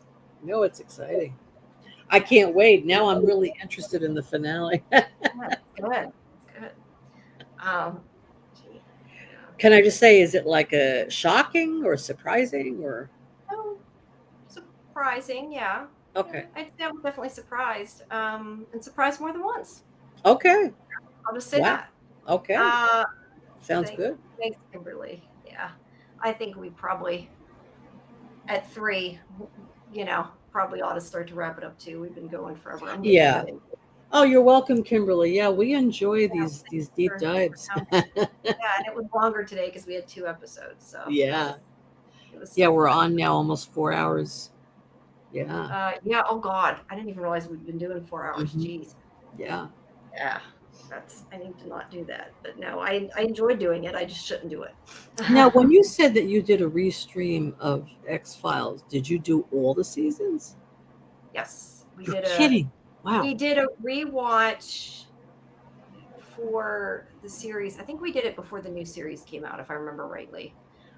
So it was a few years ago. Yeah, I mean, we did like a few a week. We did the same thing we did with Lost. Like we did Oh, so many every week, and so it took us a while, but it didn't take as long because we I couldn't see. go one at a time, or we would have never gotten So done. you had like 3 lives a week on it. No, no, I mean like we watched like I don't know, like 4 episodes or something, and then did a live one like all four. Oh, okay. So we didn't, yeah, because you can't do like every episode or you'll never get through it to Yeah. do a live. Although Karen and AJ and I don't do super deep lives or super deep dives. Like they're more reviews and how we felt different about Right. it now and that kind of thing. Right. I see. Yeah. Yes, We can Bronwyn. cover. Cheers to you also. Uh, we should go to sleep soon. Yeah, we Hey, should. Muncher Luncher. Hey, how are you, Muncher? Yeah, you're burning I the always midnight am. candle. I we can't. The thing that stinks is we can't even get all our old episodes because they were on Blog Talk Radio, who decided to delete things, and not everybody got emails about it that they were taking them Oh, off. So anything that was like set up through NDB Media, we still had access to for the most part because it was like on different podcast places. But anything that was from our own thing, we didn't because we were originally a different channel. oh. But yeah, but we did the same thing with Lost. We did I think like 2 or 4, I can't remember, episodes at a Yeah, but time. Lost was only like 5 or 6 Yeah, it was a seasons, lot shorter. It was a but lot it was a shorter. lot. But it was still 24 episodes. Yeah, it's Yeah, a it was lot. still a lot. But yeah, we did it. I don't know how long it took. I don't remember. But yeah, we would just do like whatever, like watch 4 episodes and then talk about all four. And Yeah. they weren't super long and super detailed, but it was fun. And I probably wouldn't have had to watch anything to to do the live stream. To be fair, I've seen the episode so many times. Oh, Like it's so sure. funny. That was my jam. I mean, when I was a teenager, I'd watch them over and over again. I used to listen to the audio of them. Um, when I'd go to school. I had them like on audio cassette. Like I recorded them Wow. off TV and I'd sit and listen to them. Like that's how obsessed I was with the show. So, So what is it that you like mostly about the show? You said you like the romance between them, right? yeah, I don't know. I mean, I liked the sci-fi. I liked everything. I just meant the romance was like usually my favorite scenes, I guess. But Yeah. I don't know. I just loved it. I loved the stories and the sci-fi and the mystery and I don't know. And it's all about aliens, right? Every episode pretty much is No, about no, it's aliens. not all No? about aliens.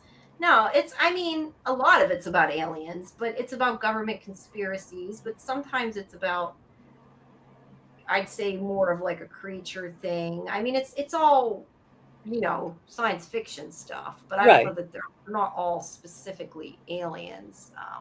Some of it's about technology. Like there's one that's like Ghost of the Machine. It's about like technology that attacks people, and Oh. so there's a lot of different things. Oh, wow. But yeah, there's a lot that are individual stories, and there's a lot that are not. And I think that they kind of had to do that with shows that were that many episodes. Yeah. And Well, now with some Lost, well, yeah, actually with Lost, they did backstories on all the yeah, characters. yeah. Yeah. Well, no, these are more like individual stories, like how Yeah. the pilot was about like one. Actually, though, the pilot is not an individual story. It was, but they do actually revisit stuff in the pilot, so it Oh, comes back around later on. Like I don't know, quite a few years later, I see. it comes back around. But That's interesting. yeah, Yeah, I I mean, like that part about the guy. I forgot his name. He was in the coma. They thought he was in like a coma, and he was actually in the forest because the alien Billy activates him. Miles. Yeah, You mean yeah, Billy Miles? Okay. yeah. See, That I even was remember the character names. How many, yeah, some years that later. was God, really interesting. I don't understand that my memory pre whatever. I don't want to say pre X Files. My memory with X Files is like I still remember everything. I remember when I went to the X File Expo, they had trivia things, and you would get like well, the one thing you got comic books. This other thing you were with a team, and we got like a big, like huge, expensive flashlight that had like it was branded for the X Files, and it had like a Mhm. colored lens. But anyway, when they did the things for the comic books, you went and you watched these videos and you answered trivia questions. They finally told me to quit playing. It's like so many times just to get. I like went through and got every because they were like they gave you a different comic book like randomly, and Uh-huh. I went through until I got like every single comic book because I Oh, won like at the time because I was so good at the trivia, which is really sad. But I'm just saying, I was a teenager. I watched it a lot. And yeah. also, you have to remember back then, like there wasn't DVRs. Like you had to watch it Yeah. when it was on, or you recorded it on a VCR. Yeah. Um, but yeah, I Oh, I it's remember. So you used to record the episodes on VCR and play them back. yeah. Yeah. Mhm. I still I have don't them. remember. I mean, I remember when the show was on. I remember the music in the beginning. Um, I don't know though. I don't know why I never watched it. I mean, I guess at that point in my life I was doing other stuff. I don't remember. And the Probably. same thing with Lost. I never watched Lost until like a few years ago. You know, I like it. I love Lost. But Yeah, again, it's a lot. no, I was a teenager. I mean, I didn't even watch it when it was first on because I wasn't allowed to watch it when it was first on because I had nightmares with scary stuff. Ah, So my parents were like, "You ain't watching that." So yeah, I started watching it in the third season because one of my friends watched it all the time, and I finally watched it and fell in love with it, and then went back and watched it all. And then my friend got mad at me because I ended up talking about it all the time. Just like I drove her nuts, I think sometimes. wow. Yeah, so Yeah, I'm definitely looking forward to watching more of the episodes. Yes. yeah, You me know. too. Yeah, just send me, if you can, just send me a list of which ones to avoid, which ones to watch.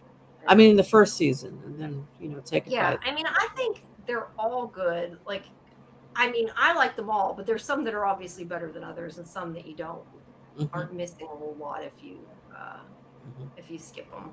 Right. Yes, the Golem. There's a golem in there. Uh huh. Yes, Aliens, supernatural stuff, creatures, even an evil puppet. Wow. the Evil Puppet was from the new series, though. That was Wow. like Oh, it's interesting. See, I thought it was mostly alien stories. no, there's the Yeah. Loch Ness monster. Oh, There's wow. I'm trying to think. There's lots of things. Okay. Guy who can tell when people are gonna die. I don't know. There's Oh, wow. lots Interesting. of stuff. It's all different things, and Oh, cool. I'm looking forward to seeing yeah, more. but That yeah, sounds like it's right up my alley. yes, yes. Yeah, I definitely highly recommend it.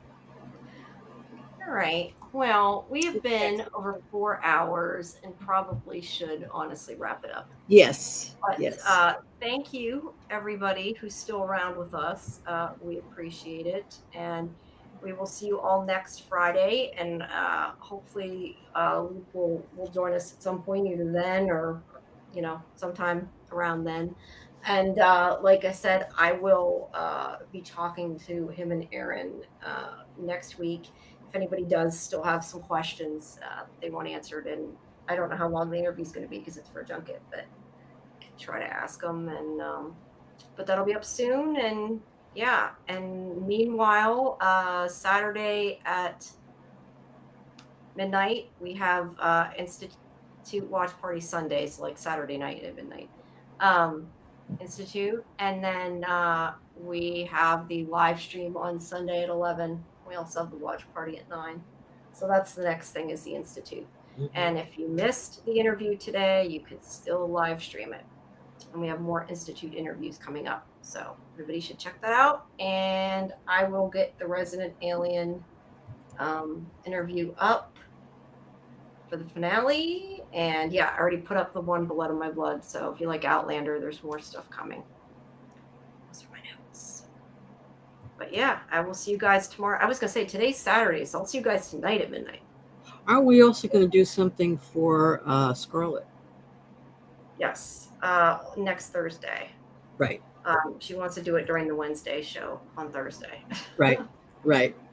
Yeah, it's going to Well, be Scarlet's birthday. We're going to do a little party, right? Yes. We'll have some yes. trivia and stuff.